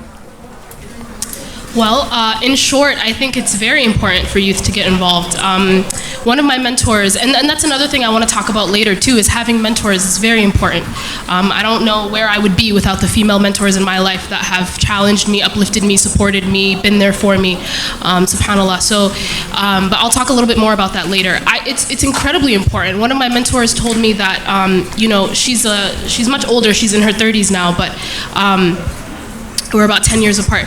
But something she told me that really stuck with me was like, you know, Salma, this time that you are in college right now is like your only time that you are going to be probably the most civically engaged, like like as far as your activism, as far as all the things that you are aspiring to do, because you have the time, you have the resources, you're surrounded by motivated people, like-minded people, people that are always around you, that are interested in the same things, maybe interested in different things.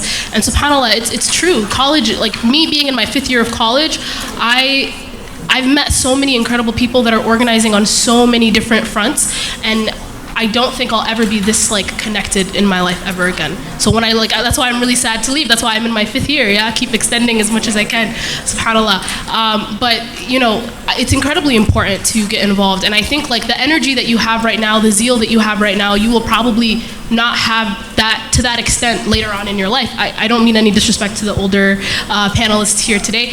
I'm sure like as you get older, you have more and more wisdom and things like that, but you also have more and more responsibilities. You have a family, you have, you know, things, mortgages, car payments, whatever, stuff that we don't have to deal with right now. But I think definitely taking advantage of your youth and taking advantage of your time is an Islamic principle, right? It's like something that we need to do as Muslims regardless. So I think that answers the question. I think it's very important for young people to get involved. Previously, I worked at public schools. I was a cultural liaison, and I did a lot of work around equity and the problems that's happened within schools, right? Like, a lot of the things that happen in public schools, if the youth or the young people came together and addressed those issues, their educational experience would have been way different, to be honest. Like, for example, there's a question that a lot of people don't really talk about. Is like, do Muslim students get bullied at school? So raise your hand. Do Muslims get bullied at school? Okay. So no one really raised. Not if you get bullied, but if you know. Yeah, not you. Have you seen Muslims get bullied at your school? Okay. Have you guys ever heard someone be called the word terrorist at school? Wow. Okay. What about Allahu Akbar in a way where it's like demeaning and those people, what they're doing to you, you're being bullied. You're actually being bullied. And the thing about it is we internalized it to the point where we don't even recognize that as a pain. That's how real it is. And the thing about it is when someone says those kind of things, that doesn't mean we just sit down and just listen to that person get attacked for who they are. A lot of brothers have really decided to even quit school because they're being bullied on a constant basis. Addressing those issues to your administration and the people that make things happen, and telling them this environment is not inclusive to us as young people, that is being civically engaged. That's doing something about, addressing the issue about your brother, about your sister that's being called that. So remember, if you're not at the table, you're going to be at the menu, and no one's going to talk about your issues. No one's going to talk about Halima that's getting bullied. Who's going to talk? Do you think the student council is going to say, oh, my friend Halima was getting bullied? No. They're not going to say anything about that. Or Hussein. No. So being active in your schools is very important. That's part of leadership. And I think as youth, we need to take advantage of that. These are the moments when you need to grow these seeds so you can do a difference in your community. And it starts home. Okay, before we'll do another question for that, but great point, Khalid, to go off from that point, how can, and these bullying or all of these things are not limited to students on students. Sometimes it's the administration, sometimes it's the teachers. So to the point, and it's not only about calling someone terrorist, it's not only making fun of someone, but sometimes it's in a way that even the students do not understand, like making a student retake a test or not accepting excuses. I know one of your former classmates was the only one, I think it was a physics class, and he was the only one to get an A. And he was the only Muslim, Somali, black student in the class. And he was the only one to get an A in that exam. And the teacher said, this is not right, you must have cheated. So she made him retake the test. I think he had 97. When he retook the test, he got 100 on the test. And he took it alone in an isolated area. He didn't realize that he was being called out or there was discrimination or he didn't realize all of this stuff. Later, he told me much later and I said, we could have done something about that.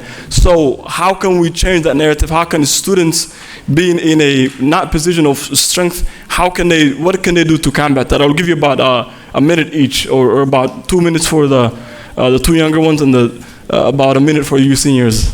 And I have another question for you.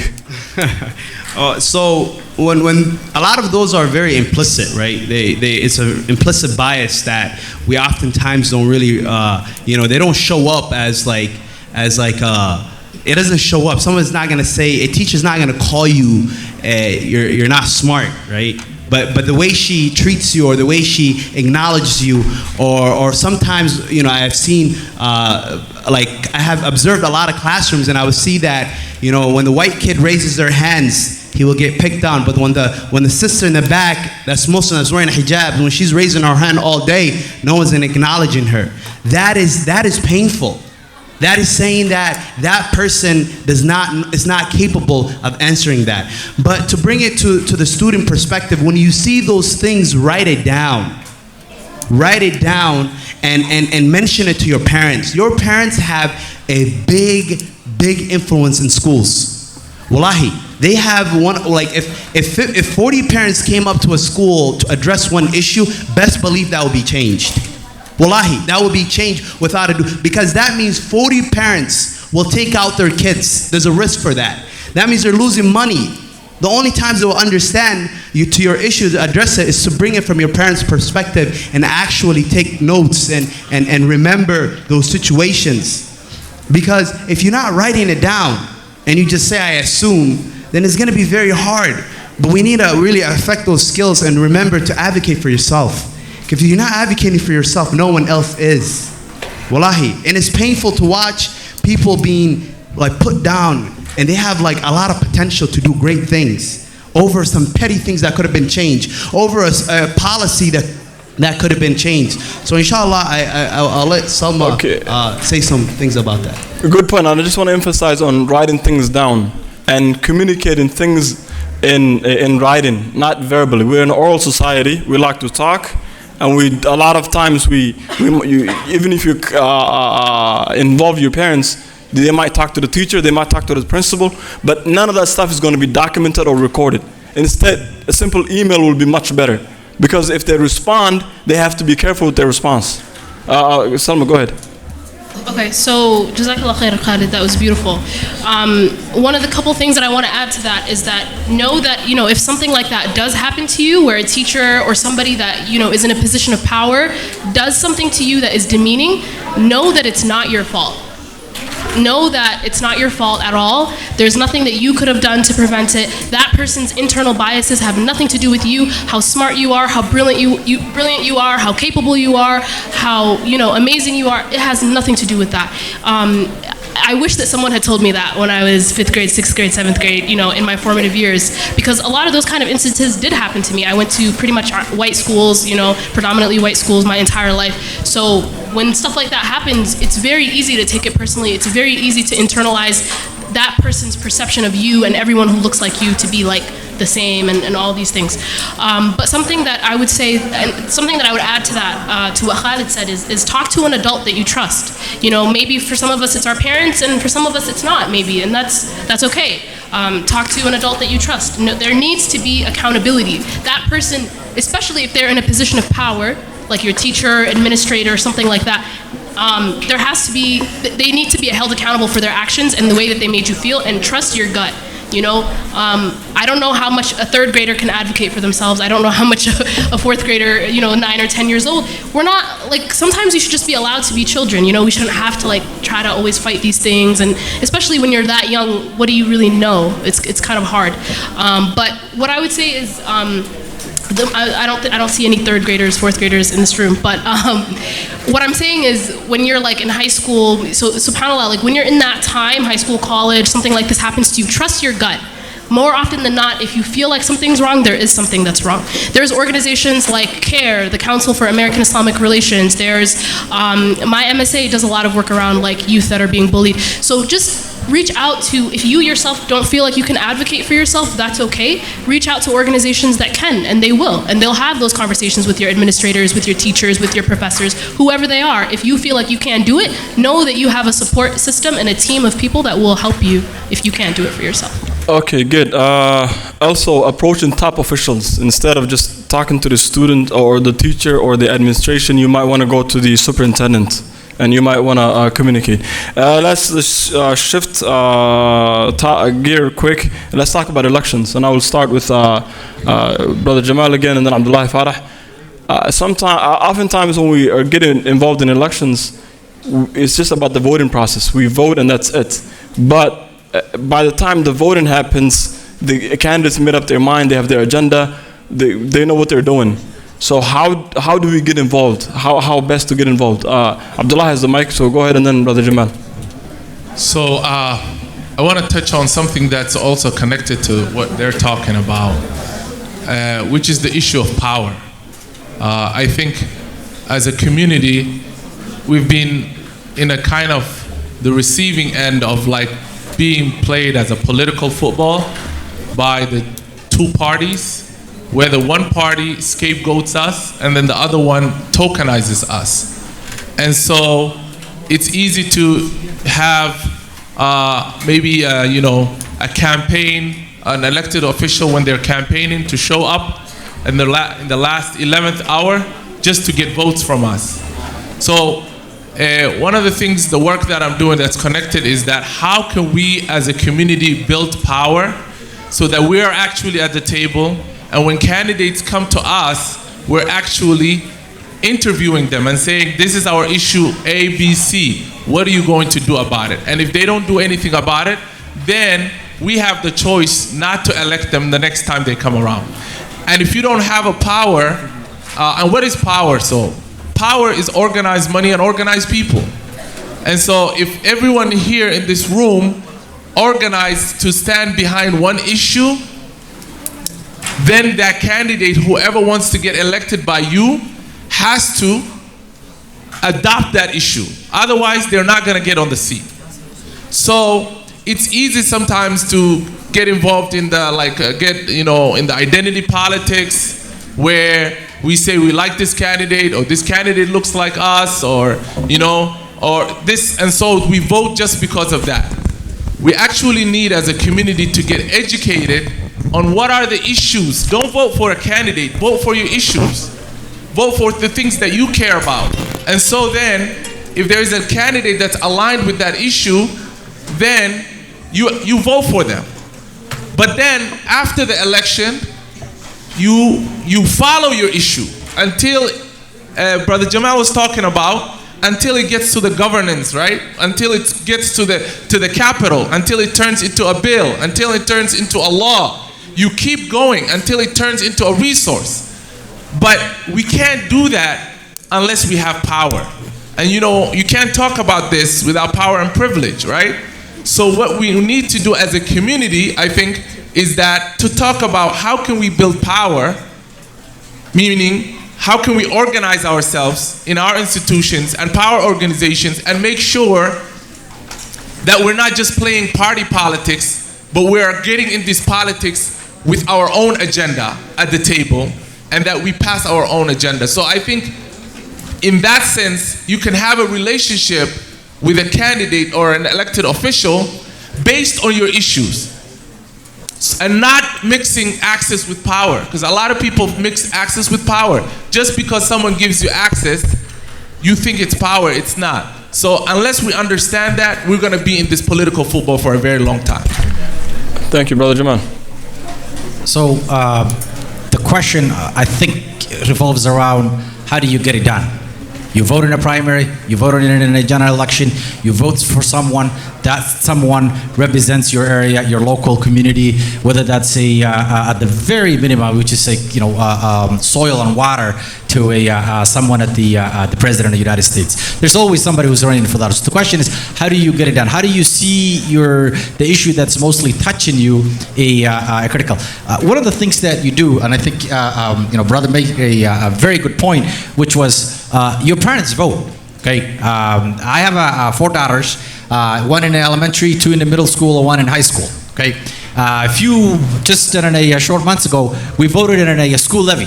Schools are funded by local property taxes. Okay, I had all the 3 principals, the elementary, the middle school, and the high school, calling me, asking me to support that levy. Okay, if I had an issue and where my kids were telling me that there is an issue at school, that's my channel to channel back and say, okay, well, my kids are having these issues. I want these to be addressed. If you wanted me to support that particular levy, because if I vote against that, and obviously one vote is one vote, but there's a whole bunch of people. If I can organize around that, then that levy goes down. And guess what happens? That principal now has to run that school with a less amount of money than he previously had because the levy has been defeated. So it goes back to that that very fundamental point. At the end of the day, it's about resource allocation. It's about those tax dollars. And each and every one of you, your parents, they're hard-earned dollars of your parents. And a lot of you, if you're working too, if you're earning some income, that's, you're contributing to that. So people are fighting for how are we best going to involve. You talked about,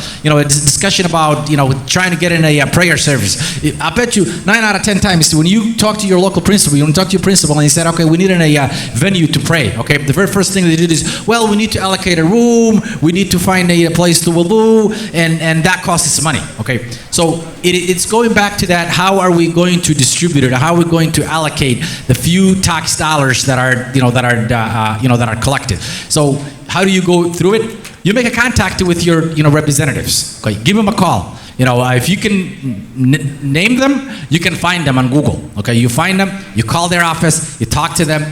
I wrote dozens and dozens of bills and give it to my local legislators, and they carry it. Some of them actually became a law, a state statute. Okay, I never been elected to an office, yet the staff that I drafted actually became a law and funded some programs. Some of them were defeated, some of them never made it through it, but bunch of them made it through it and actually benefited it, someone. Anyone can do that. You are as smart as anybody, if not as smarter than everybody that represents us today. This stuff is not a rocket science. If you're able to read, think critically, which I'm surely all of you are, smarter than anybody that is in the state representative. You can figure it out. You don't need, and I think there's, later on, you don't need someone to to go through, a laborious discussions or explanations. You can go figure it out by going into your local, getting connected with people, and after that, I am certain you can figure these things out and you can fix it. Okay, because of the time, we'll give the audience some questions. If there are any questions, otherwise we can ask another question or so. So are there any questions from the audience, especially relating to the schools, if any incidents happen, or even about the elections for any of the panel members? Do we have any questions from the audience? No. If not, don't be scared now. I'm sure there's stuff that's bugging you. So it's it's a closed door. So you can do this. And until we get a question, let's talk about the next. Let's go into the next question. What are some? A lot of you are civically engaged, of course, or all of you are. But what are some tangible results that you have accomplished? I know Khalid, getting a place to pray after 1 year of advocating, that's a huge accomplishment, because everyone in that high school from there on can have a place to pray. It doesn't have to be, Brother Jamal just talked about putting things into bills and passing them or getting defeated. But it doesn't have to be that far too. It could be something that's simple, organizing MSA. And sometimes the simple things are more difficult than the more established things. So if you could give just one example each of something that you've accomplished. And let's do it in a minute, please, because of the time. Salma, let's start with you. It's not fair. You keep starting with me. You're closest. Okay, so I want to take a moment to talk about Muslims who are incarcerated, Muslims who are in prison. So I was at the last panel discussion, and subhanAllah, we talked a lot about Muslims who are, people who have died from gun violence, people in our community who have, struggled with addiction and opioids and different crises. But something we don't really talk enough about, in my opinion, feel free to disagree. In my opinion, I don't think we talk enough about Muslims who are locked up. Muslims who are floating between life and death. They're not really dead, but they're not really living either. And subhanAllah, I recently got involved earlier this year. It's almost 2020 now. In the beginning of 2019, I got involved in a group based out of CARE, the Council on American Islamic Relations. It's a group called the Justice Coalition, and a lot of the work that they do it revolves around helping Muslims who are incarcerated, more specifically from our community. I know some of you guys may know or may not know the young brothers that were arrested a few years ago in the ISIS trials. It's really uncomfortable to talk about, but I've gotten pretty comfortable talking about it. We did, so one of the brothers, Gulad Umar, I don't know if you guys know him, maybe you do. He was sentenced to 35 years in a federal prison for nothing, like seriously. And I say that because, there are some people here, and myself included a few years ago, that would have been uncomfortable to even say that. We have this perception of people who are in prison, like, okay, maybe they did something to deserve being in prison, maybe they did something to, deserve where they're at, but subhanAllah, if you look into it, a lot of the times it's not like that. A lot of the times there are bigger systems in place that put us in the positions that we are. And so one of the biggest things that I'm proud of, one of the biggest accomplishments that we've done as far as an MSA, and me personally as an activist, is that we raised all the money that he needed, Gulad Umar needed for his appeal.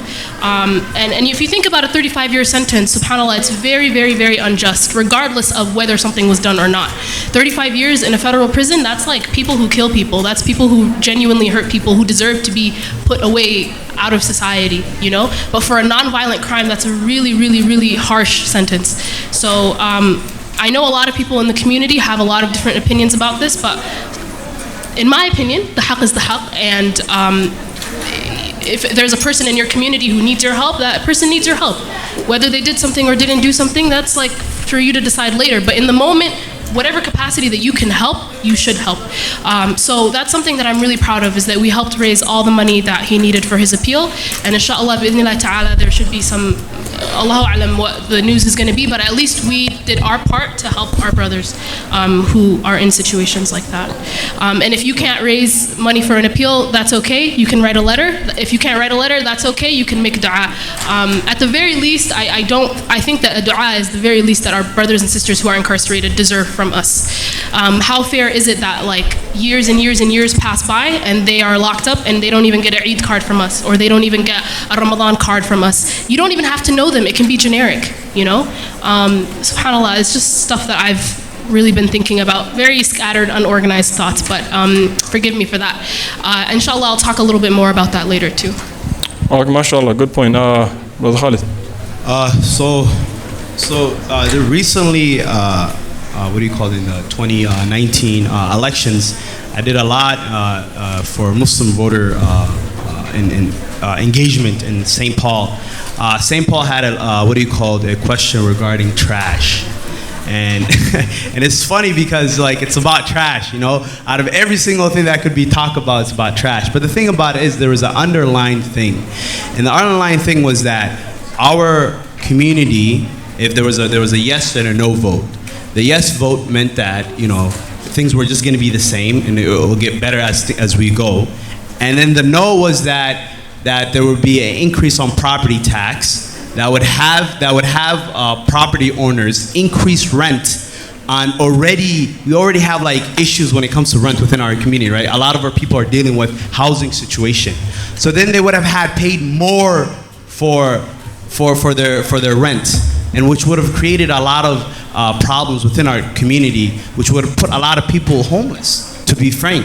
Because it's very expensive to rent nowadays. So we did a lot of work on that, and the interesting thing was that in St. Paul 2017, in a municipal level, the Muslim voter engagement was about 500 people. Like about roughly 500 people voted.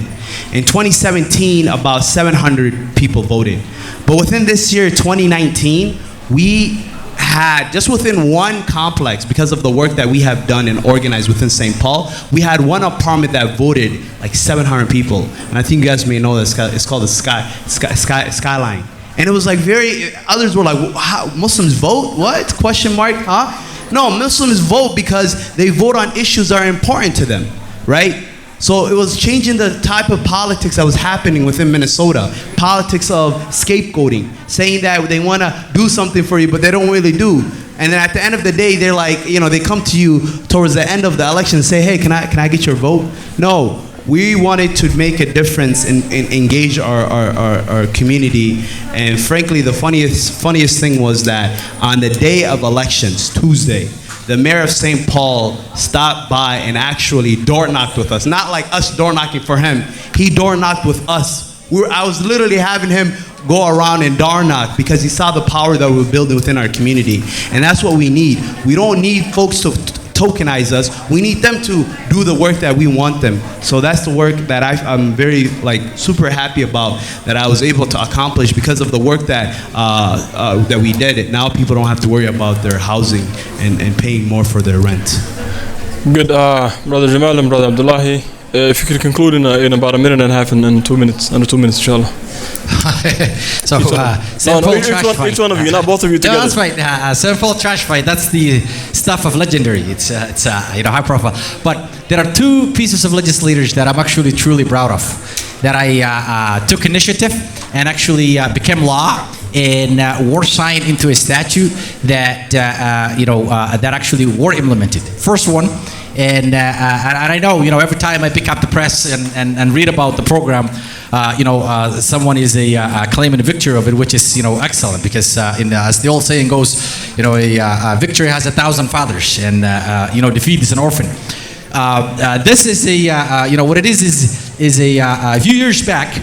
As I organized within the, this is about 2012, 2011, 2012, as I organized within the DFL, if you talk to educators And I asked them, you asked them, what is the biggest challenge that it is just continue to, contribute to this problem of a achievement gap? They'll tell you, well, there's a lack of diversity teachers. And my only simple response was, well, why don't we do something about it? Why don't we train more diverse, teachers that look like you and I, that look like my kids, that look like, each and every one of you. So we wrote this, this piece of legislation, and I drafted it. The very first few words, I drafted it. It was carried by Representative Jim Daphne of South Minneapolis. And that program, that legislation, created the program called East Scholars in Oxford University. Okay, and every year there's bunch of Somali teachers that graduate from that program. Okay, that very first initiative, that very first line of legislation that created that, I wrote it, myself, and I'm extremely proud of it. And the other piece of legislation that I'm actually truly proud of it too, and I think this one is more relevant today because the legislator that I work with, unfortunately, recently passed away because of cancer.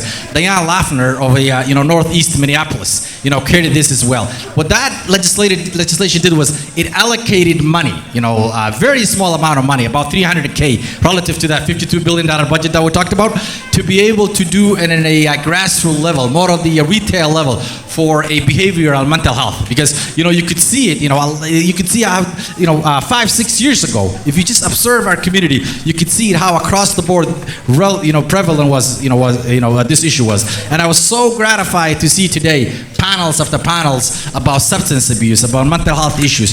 That program that funded it, there was a report that came out, and you can Google it and read it yourself. That sort of a served in a foundation for a lot of the discussions that are involved today, that are revolve around about mental health and substance abuse, because we funded it, a local group of a nonprofits community that led to this report, that study that really dove deep into this issue. So, and I truly think that program made a difference. It touched on people's lives, and for a very small amount of money, relative to the broader budget. So those are two pieces of legislation that I play in hand. I didn't do it myself. I'm not sitting here to tell you that, yay, I did that. High five for everybody. But I was part of it, and I took a lead role of it, and I am very proud of how do they turn out and how they impact our community. MashaAllah, great work. We'll conclude with Abdullah Farah. I would say there's a lot of things, alhamdulillah, that we've done in 2018 and 2019. But one of them, one story kind of sticks with me as coming into this work in 2018, we were really new. We created the Muslim Coalition of Isaiah, which was over 20 mosques that came together. And so we were trying to see what can we do? So the first thing we did was we need to do caucus trainings, because at that time we knew we had to be delegates in order to make sure that we can hold these politicians accountable before they even get into before they even campaign. We can actually talk to them about our issues. So one thing that happened was one of those trainings that happened at a mosque, masjid, was actually put on Facebook. Okay, it was live streamed. And then we had elected officials. I will just say, because it's a public information. GOP elected officials said Muslims are infiltrating the caucuses, as if we were some outside form thing that's coming into the political process. And so we were really angry that happened. And so we had a Muslim Day at the Capitol, and a group of us went to go see those elected officials to say, hey, what's going on? We want to talk to you. And one of those elected officials, she actually refused to see us. She was like, I'm only going to talk to my constituents. So then we went around, we tried to find a constituent to talk to her. And then even then she said, I don't have time, make a schedule. That day I was really angry. I was like, we got to do something. You vote, we're going to vote. So that's how we're going to take them out. So, but I really didn't believe that we could actually have that power, that we could do that. Fast forward, in 2018 election, I was running with Khalid, 20 young people who were canvassing and door knocking in greater, in metro area, Burnsville, Eden Prairie, all around. And I remember looking and saying, where else can we go? Where else can we go? Because we were targeting where the Muslims, because we were organizing the Muslim Power and the Muslim Voice. I asked one guy who was the political director, I said, hey, what about this area? Because there is someone there, right, that, but I need to know, are we going to go there? Is there a lot of Muslims that live there? And he told me, you know what, there's not a lot of Muslims that live there based on the van system and all the things that they have. But I knew personally from people that were from there. So what I did was I made calls to people who lived there, and I actually had some addresses pulled, and those addresses were all new. So Khalid and a team went actually to that area, door knocked, and they found there were 3 buildings, brand new, populated by our community. And so they door knocked like that day, and Khalid kept calling me, there's another building, oh my God, So we shared with people, hoyoyinka mashallah. They told each other they went to go vote. That election night in 2018, everybody was looking at the governor and everything else. Wallahi, I was looking at those 3 people that did that. And guess what? That one of them, she lost her, by the way, all 3 of them lost their seats.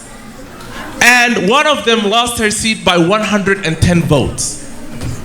110 votes, and I'm 100% sure it was because of our door knocking and it was because of our community coming out. So we actually have the power if we just understand that our votes, matter, and that we can come together and organize and actually use our power to go around the issues. There shouldn't be Islamophobia in Minnesota at all. And we had government candidates and other elected officials that were running on the scapegoating, this fear-based politics, and alhamdulillah, in 2018, our community came out, and which I feel I was a big part of it, came out and actually unseated all of them. Jazakumullah khair. All right, I think that will conclude with our panel. We got done about 10 minutes early, so that is very good of us. We'll introduce our next speaker, but before we do that, our takeaway from this should be that politics is not just about voting, it's about organized money and organized power. Do we have money? Yes, we do. Do we have power? Yes, we do. But is it organized? Are those 2 organized?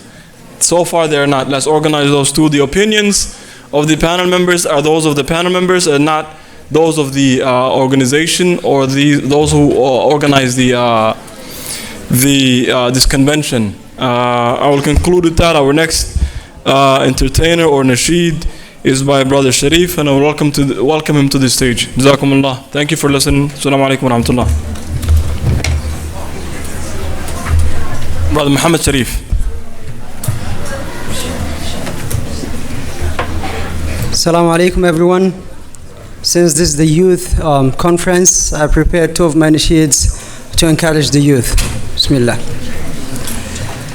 ضلني يا ريدي دالا دلكي ودال دفاعا قرني يا قبيل مدورتا إبونو قرقال إبونو قرقال قبيلة دخبرت دارس كويدي متكشك تماهم متاجر ماهن مني ماما كنت ومشكلة هوغان كن إبونو قرقار إبونو قرقار هويو اللي انت دماتي أبدي ذالكيز قبوبيي صغير والد كود للايي أقون حولهود لبوبي انت بدل كان كو أرقني إبونو قرقار إبونو قرقار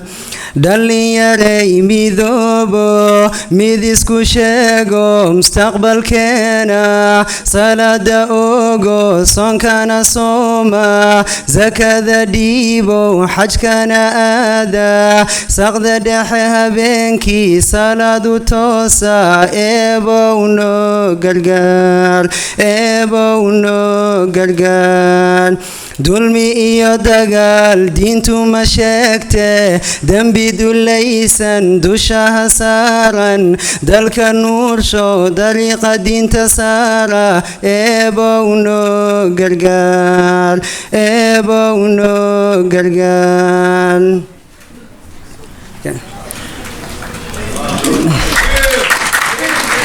Allahu Akbar. This next nasheed is called Change. Have you ever wanted to change, but change became difficult? I've been through all types of weathers, good and bad. Some people will say, change for you will never. So I'm trying to write myself a reminding letter, 'cause I'm trying to change for the better. I wanna change my bad habits. For a long time my mind was absent, running around thinking about studies. Louis Vuitton this, Versace that, rocking the fabrics. But my mind was on a different bracket. Never thought about the hereafter, paradise palace. But now I understand this will never be my land. I'm just a genetic brand, 'cause one day I know I will be beneath the sun. I've been through all types of weathers, good and bad. Some people will say, change for you will never. So I'm trying to write myself a reminding letter, 'cause I'm trying to change for the better. I used to do a whole lot, never really thinking about that I will wither and rot. Satan will always find my weak spot, then tie his knot. But I think I hit the jackpot, 'cause I knew that I only get one shot. So I sat and thought about Judgment Day, the fire, how it will be blazing hot. Now I had to plot how I will get to Jannah, 'cause that's the beauty, 'cause that's the perfect place. I've been through all types of weathers, good and bad. Some people will say, change for you will never. So I'm trying to write myself a reminding letter, 'cause I'm trying to change for the better. Jazakumullah khairan.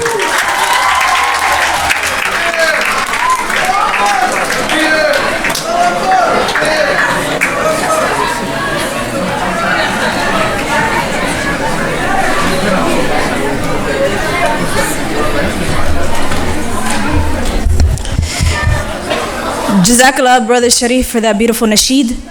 The next on our schedule, before the one thing we've been waiting for, which is the Ma'ad graduation, we have our last panel discussion. So this discussion is a continuation of the establishing yaqeen in a time of uncertainty. And so with that, I would like to call up Sheikh Maulid, Sheikh Hassan, and Sheikh Ilyas.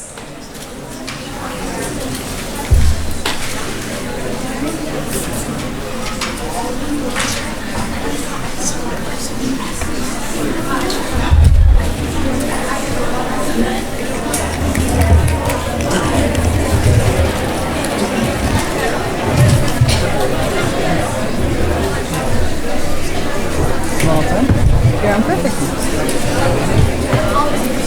that the other panel kind of ended a bit early. Yeah.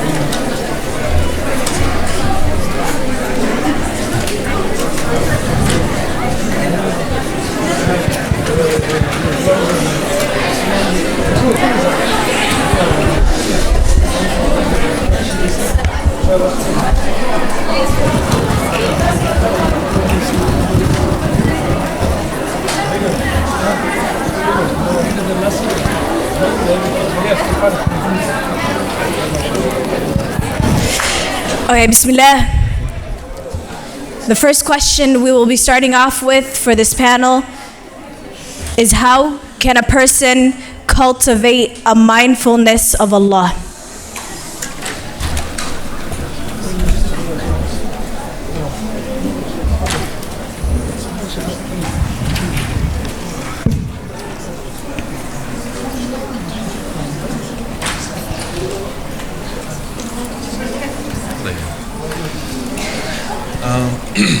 So, Bismillah, Alhamdulillah, Salatu Wassalamu ala Rasulillah, in the name of Allah, most beneficent and the especially merciful.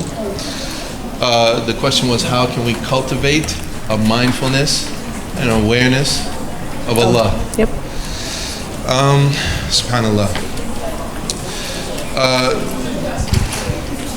So essentially what the question is asking is, how can we have taqwa, right? And in order for us to be able to explain how can we cultivate or have taqwa and increase in it and improve in it, we have to know what taqwa is. And so the first thing about taqwa, it's from the word wiqaya, which means protection or a barrier or something between you, a type of protection between you and something or anything that you don't like. A barrier and a protection between you and something or anything for that matter that you don't like, something that might harm you, hurt you, or what have you. And so, subhanallah, the idea about taqwa in Islamic terminology means having a barrier between you and the punishment of Allah subhanahu wa ta'ala. Because if I'm not mistaken, I don't think anybody here wants the punishment of Allah. No one wants the adhab of Allah, the anger of Allah, the wrath of Allah subhanahu wa ta'ala. May Allah protect us from all of those things. Allahumma ameen. And so that's the first thing, knowing what taqwa is. It's to have a barrier between you and the punishment of Allah. So how can you cultivate that and increase it and work on it? It's really actually not that complicated. There is no secret formula that a sheikh can give you. It basically comes down to a couple of things. Number one is you doing the things that Allah subhanahu wa ta'ala has commanded of you. Whatever Allah told you to do, you do it. And then those things that Allah subhanahu wa ta'ala prohibited you from doing, prohibit all of us from doing, you just don't do it. You just stay away from those things, right?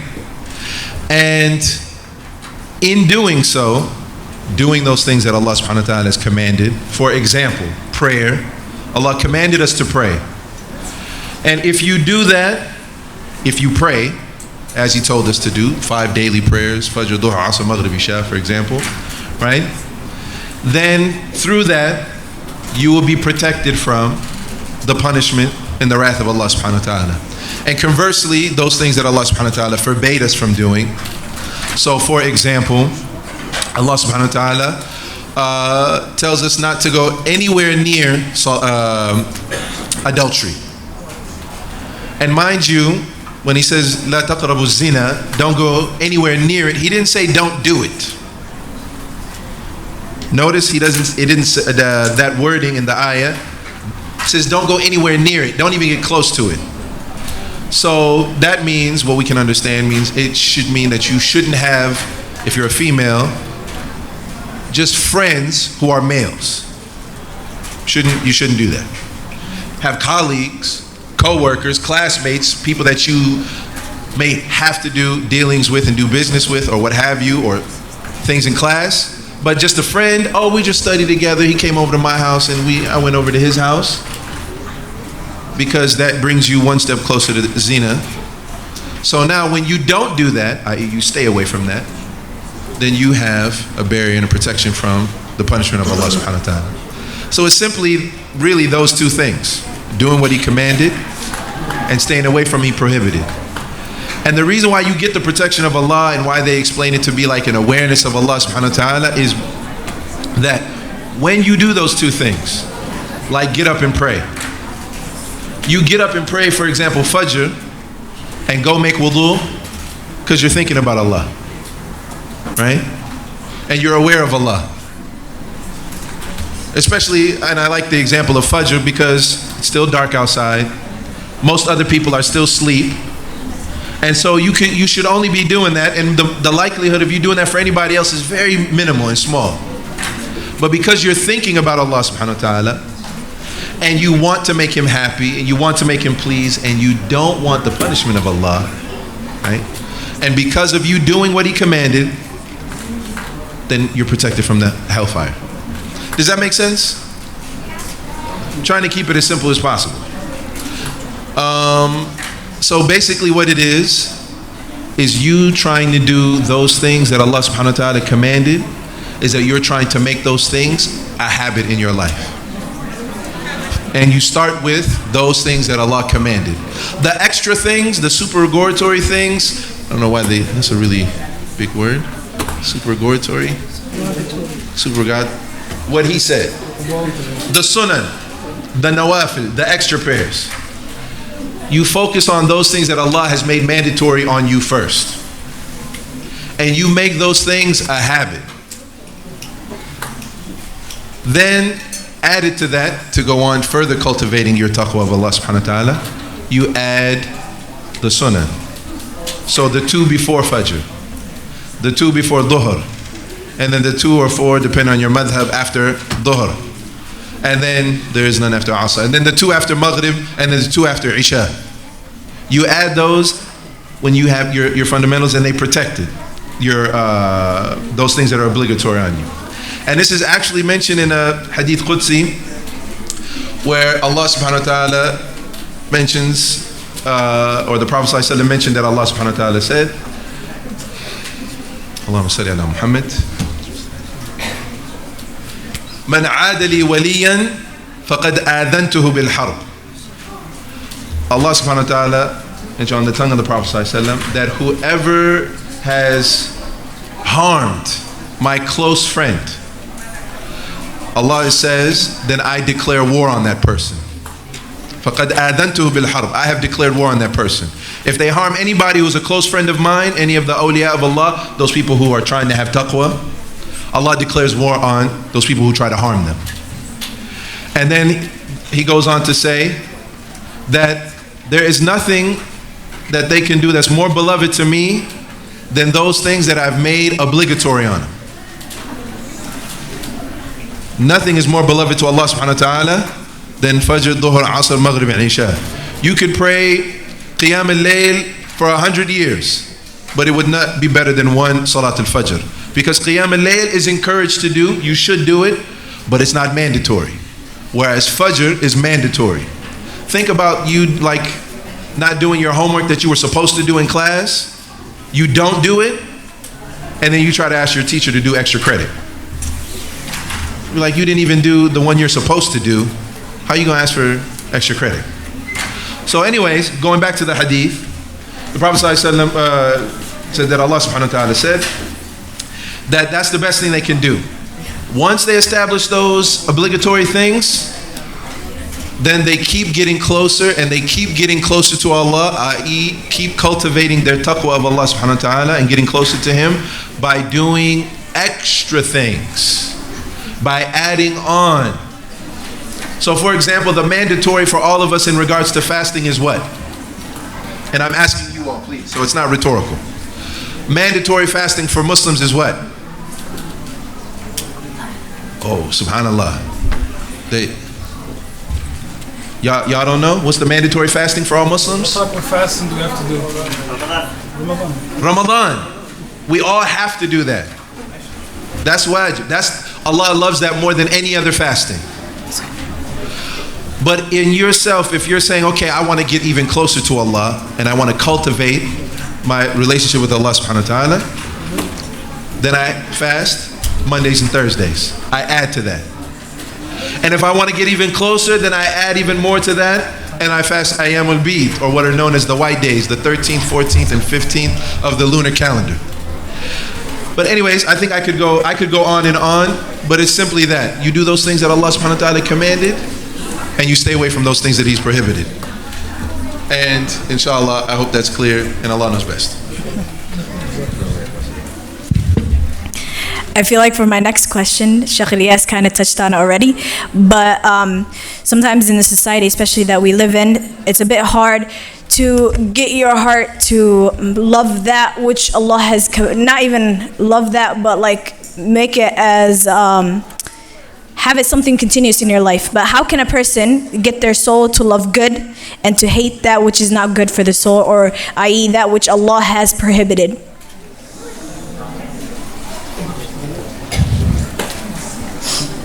Alhamdulillah Rabbil Alameen, wassalatu wassalamu ala Rasulillah. As for that question, to touch on what Sheikh Ilyas said, we've got to be consistent when it comes to our relation with Allah subhanahu wa ta'ala. Many of us, we have times or days where, mashallah, we're super in terms of our ibadat, the other days we're a bit low. But just to remind myself and everyone, the hadith of Aisha, where the Messenger sallallahu alayhi wa sallam said, Ahabbul a'mal ila Allah, the most beloved deeds to Allah are adwamuha, those that are consistent wa'in qal, even if they're few. So how do you get a strong relationship with Allah subhanahu wa ta'ala? Start with the simple things. Start with the salah. If you want to do voluntary salah, start with the 2 rak'ah before fajr. Be consistent in that. Then add the rak'ahs before dhuhr and after dhuhr and after maghrib wa hakadha. If you want to start fasting, at least fast 3 times in a month. Then if you can, fast Mondays and Thursdays.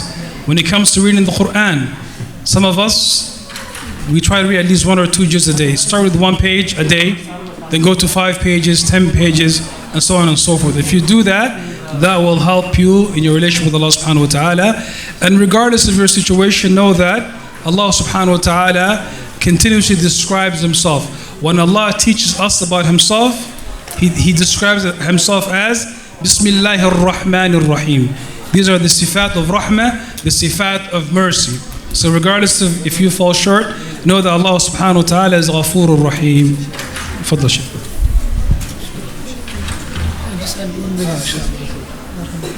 Bismillah ar-Rahman ar-Rahim. I think the question was, I think there is an ayat that encapsulates the question itself, but in an affirmative manner. Allah says, وَلَكِنَّ اللَّهَ حَبَّبَ إِلَيْكُمُ الْإِيمَانَ وَزَيَّنَهُ فِي قُلُوبِكُمْ وَكَرَّهَ إِلَيْكُمُ الْكُفْرَ وَالْفُسُوقَ وَالْعِصْيَانَ.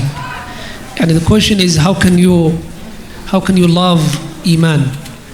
How can you have that attachment to loving what Allah subhanahu wa ta'ala loves and to dislike what Allah subhanahu wa ta'ala dislikes? That, it's not easy. Reading books and books and listening to lectures and lectures, it's not enough. The beginning is this. The beginning is the intention, as I mentioned in the lecture. It is for you to get up and say that what Allah subhanahu wa ta'ala wants from me. And that also has a requirement, but it has a prerequisite. And the prerequisite to loving Allah subhanahu wa ta'ala is to detach your heart from anything, from any love that you have for anything. Allah says, مَا جَعَلَ اللَّهُ لِرَجُّلٍ مِّن قَلْبَيْنِ فِي جَوْفِهِ. There's only one heart in the chest of the person. You can't have 2 hearts. You cannot actually love 2 contradictory things at the same time.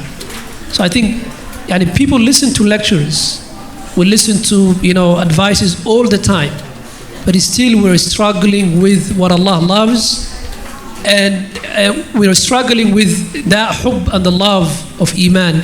And I think it's because we are not emphasizing the experience of Iman.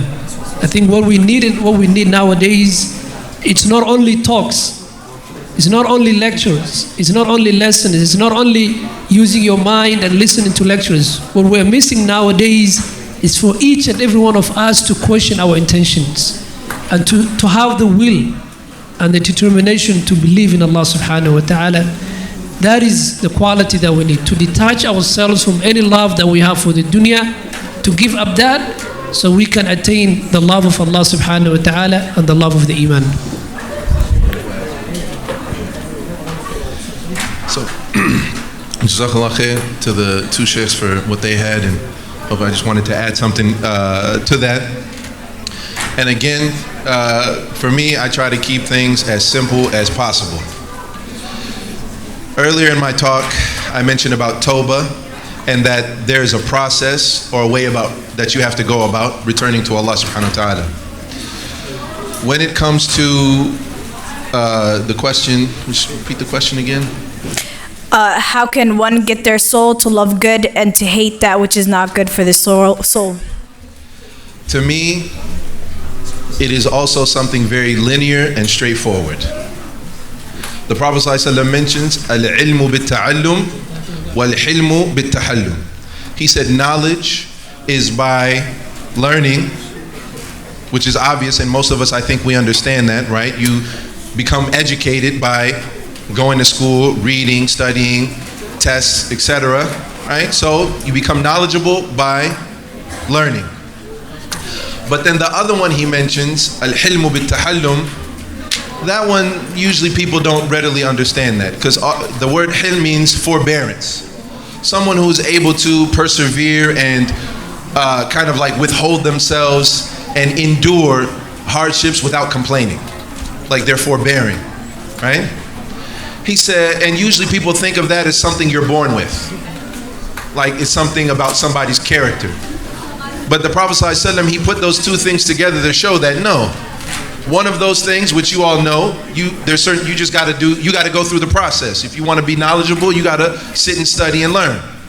Similarly, to become forbearing, basically there's going to have to be hardships and hard times, and you're just going to have to try and practice. Similarly, becoming accustomed to and having your heart find ease and rest and enjoyment in doing good deeds, you just got to do good deeds. And you have to keep doing them, and you will gradually, over time, start to love them and to enjoy it, right? The process. So, for example, starting out, and I'm just being real, sometimes waking up at Fajr, quite frankly, that's not enjoyable and not, it's not easy. Especially if you've had a hard day of work or studying, or if you've had a long day, especially like in the summer, and it comes to all the way that Isha is like at 11 o'clock, and then Fajr is at like 3:30 in the morning. I don't think a lot of people are like, ooh, mashallah, that's gonna be some, right? But if that's something that you've been doing over time, and you're in the habit of waking up at that time, and you know what I'm saying, you're washing your hands and you're making wudu and you're contemplating about the fact that you're alone with Allah subhanahu wa ta'ala, or for the men especially, like going to the masjid and in the darkness of the night, and you're doing that over and over, you develop a taste for that, right? And that's not something I don't think hard for us to understand, because that really goes for anything. For exercise, right? Oftentimes when you first start working out or going to the gym or exercising, in the beginning, it's not something where you're like, oh yeah, usually the first day that people work out or the first week, you're wore out, your muscles are tired, you might be cramping up, and you're thinking like, why am I doing this to myself? And who would do this like willingly to themselves? Right? But over time, gradually, you start losing weight, you get more and more healthy, right? You start getting accustomed to and used to that, to the degree where you start enjoying it. And in this regards, ibadah and good deeds are similar. Because if you think about the Sahaba ridwanullahi alayhim, right? As many of you might know, for the first 13 years, there wasn't a lot of ibadah legislated in the first 13 years of the life of the Prophet Muhammad sallallahu alaihi wasallam. Right? There were things that they had to be cultivated and learned. It was optional for them. They could pray. There was fasting that the Prophet ﷺ, it was obligatory on him, and he was doing it. But the Sahaba, they could if they wanted to. And once they became gradually accustomed to it, then there came a point where now you have to do it. And then once it came to the point where they had to do it, they were already so used to doing it that they wanted even more. And so I would say, so basically what I would summarize it is you have to respect that process. Just like I said about Tawbah, you got to respect the process when it comes to ibadah. If you respect that process of doing good deeds, and then sometimes it may not be the most fun or enjoyable, or you may not even feel the khushu' at first, you have to give it time, and it's something that you have to practice and gradually get used to, and then it'll come eventually. And of course that's with the tawfiq of Allah subhanahu wa ta'ala. And Allah knows best. Okay, at this time I want to open the floor to anyone who has any questions. The microphone will be brought to you. Otherwise, if you want, you could tell us the question, I'll ask it for you.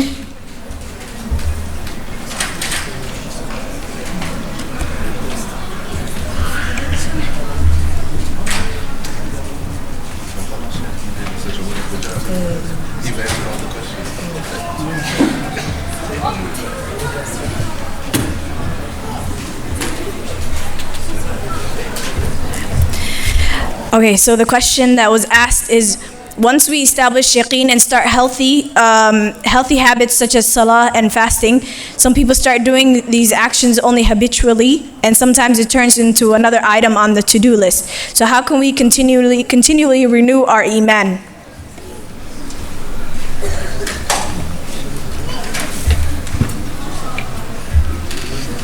How can we continually renew our iman? Yeah.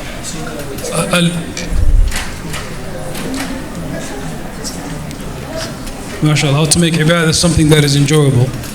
I think it comes back to looking at your relationship with Allah subhanahu wa ta'ala. There are many ayat in the Quran and a hadith from the Messenger sallallahu alayhi wa sallam encouraging us to look at the signs of Allah subhanahu wa ta'ala. وَمِنْ آيَاتِهِ اللَّيْلُ وَالنَّهَارُ وَالشَّمْسُ وَالْقَمَرُ وَمِنْ آيَاتِهِ خَلْقُ السَّمَاوَاتِ وَالْأَرْضِ.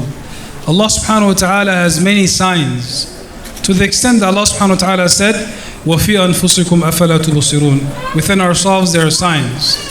If you begin to acknowledge and understand the magnitude of Allah subhanahu wa ta'ala, and that you're standing in front of Allah subhanahu wa ta'ala, and this is the essence of what ihsan means. When Jibreel came to the Prophet sallallahu alaihi wasallam and he said, أخبرني عن الإحسان, tell me what is ihsan. And the Messenger sallallahu alaihi wasallam said, ihsan is to worship Allah like you see Him, and if not, know that He sees you. To worship Allah subhanahu wa ta'ala. And وَلِلَّهِ الْمَثَلُ الْأَعْلَى, to Allah is the highest of example. But at work or at school, we all know that whenever the manager is here, how do we behave? A bit different. But how about Allah subhanahu wa ta'ala? Allah subhanahu wa ta'ala has more right than us than any other human being or any manager or anyone besides Him. To know the magnitude of Allah subhanahu wa ta'ala. And again, this can only be attained by knowing Allah subhanahu wa ta'ala. Who is Allah? What is Allah's names? What are Allah's attributes? What are some of the huquq of Allah subhanahu wa ta'ala? Once we begin to acknowledge that, the next time we pray, we will look at it different. But it is human nature that the ibadah becomes adah for us, but we should try to do different things. The fuqaha of Islam, in addressing this question, they said that this is from the wisdom behind the different type of ibadat. Even within the salah, dua al-istiftah, the dua that you begin the salat with, there are many types of dua. If you only read one particular dua every single time, and you read one particular surah after Surah Al-Fatiha, it becomes second nature for you. But if every time you change it up, you read a different dua to begin the salah. In the position of ruku', instead of saying Subhan Rabbil Azim 3 times, you say it 5 or 7 times. You change your ibadah to make you focus. But this can only be done by knowing Allah subhanahu wa ta'ala and the magnitude of who Allah Azza wa Jal is. I just want to, Jazakallah khair, Shaykh Hassan, I wanted to add, how can you make the ibadah something that is for Allah, not something that is done on a habitual basis? I think one key difference here to distinguish between what is a customary, what is a habit for you, and what is ibadah is the intention. Remember that every single prayer, before you enter the salah, you need to have niyyah, the intention. In the Shafi'i madhab, يتلفظون. What do they do when they pray the salah every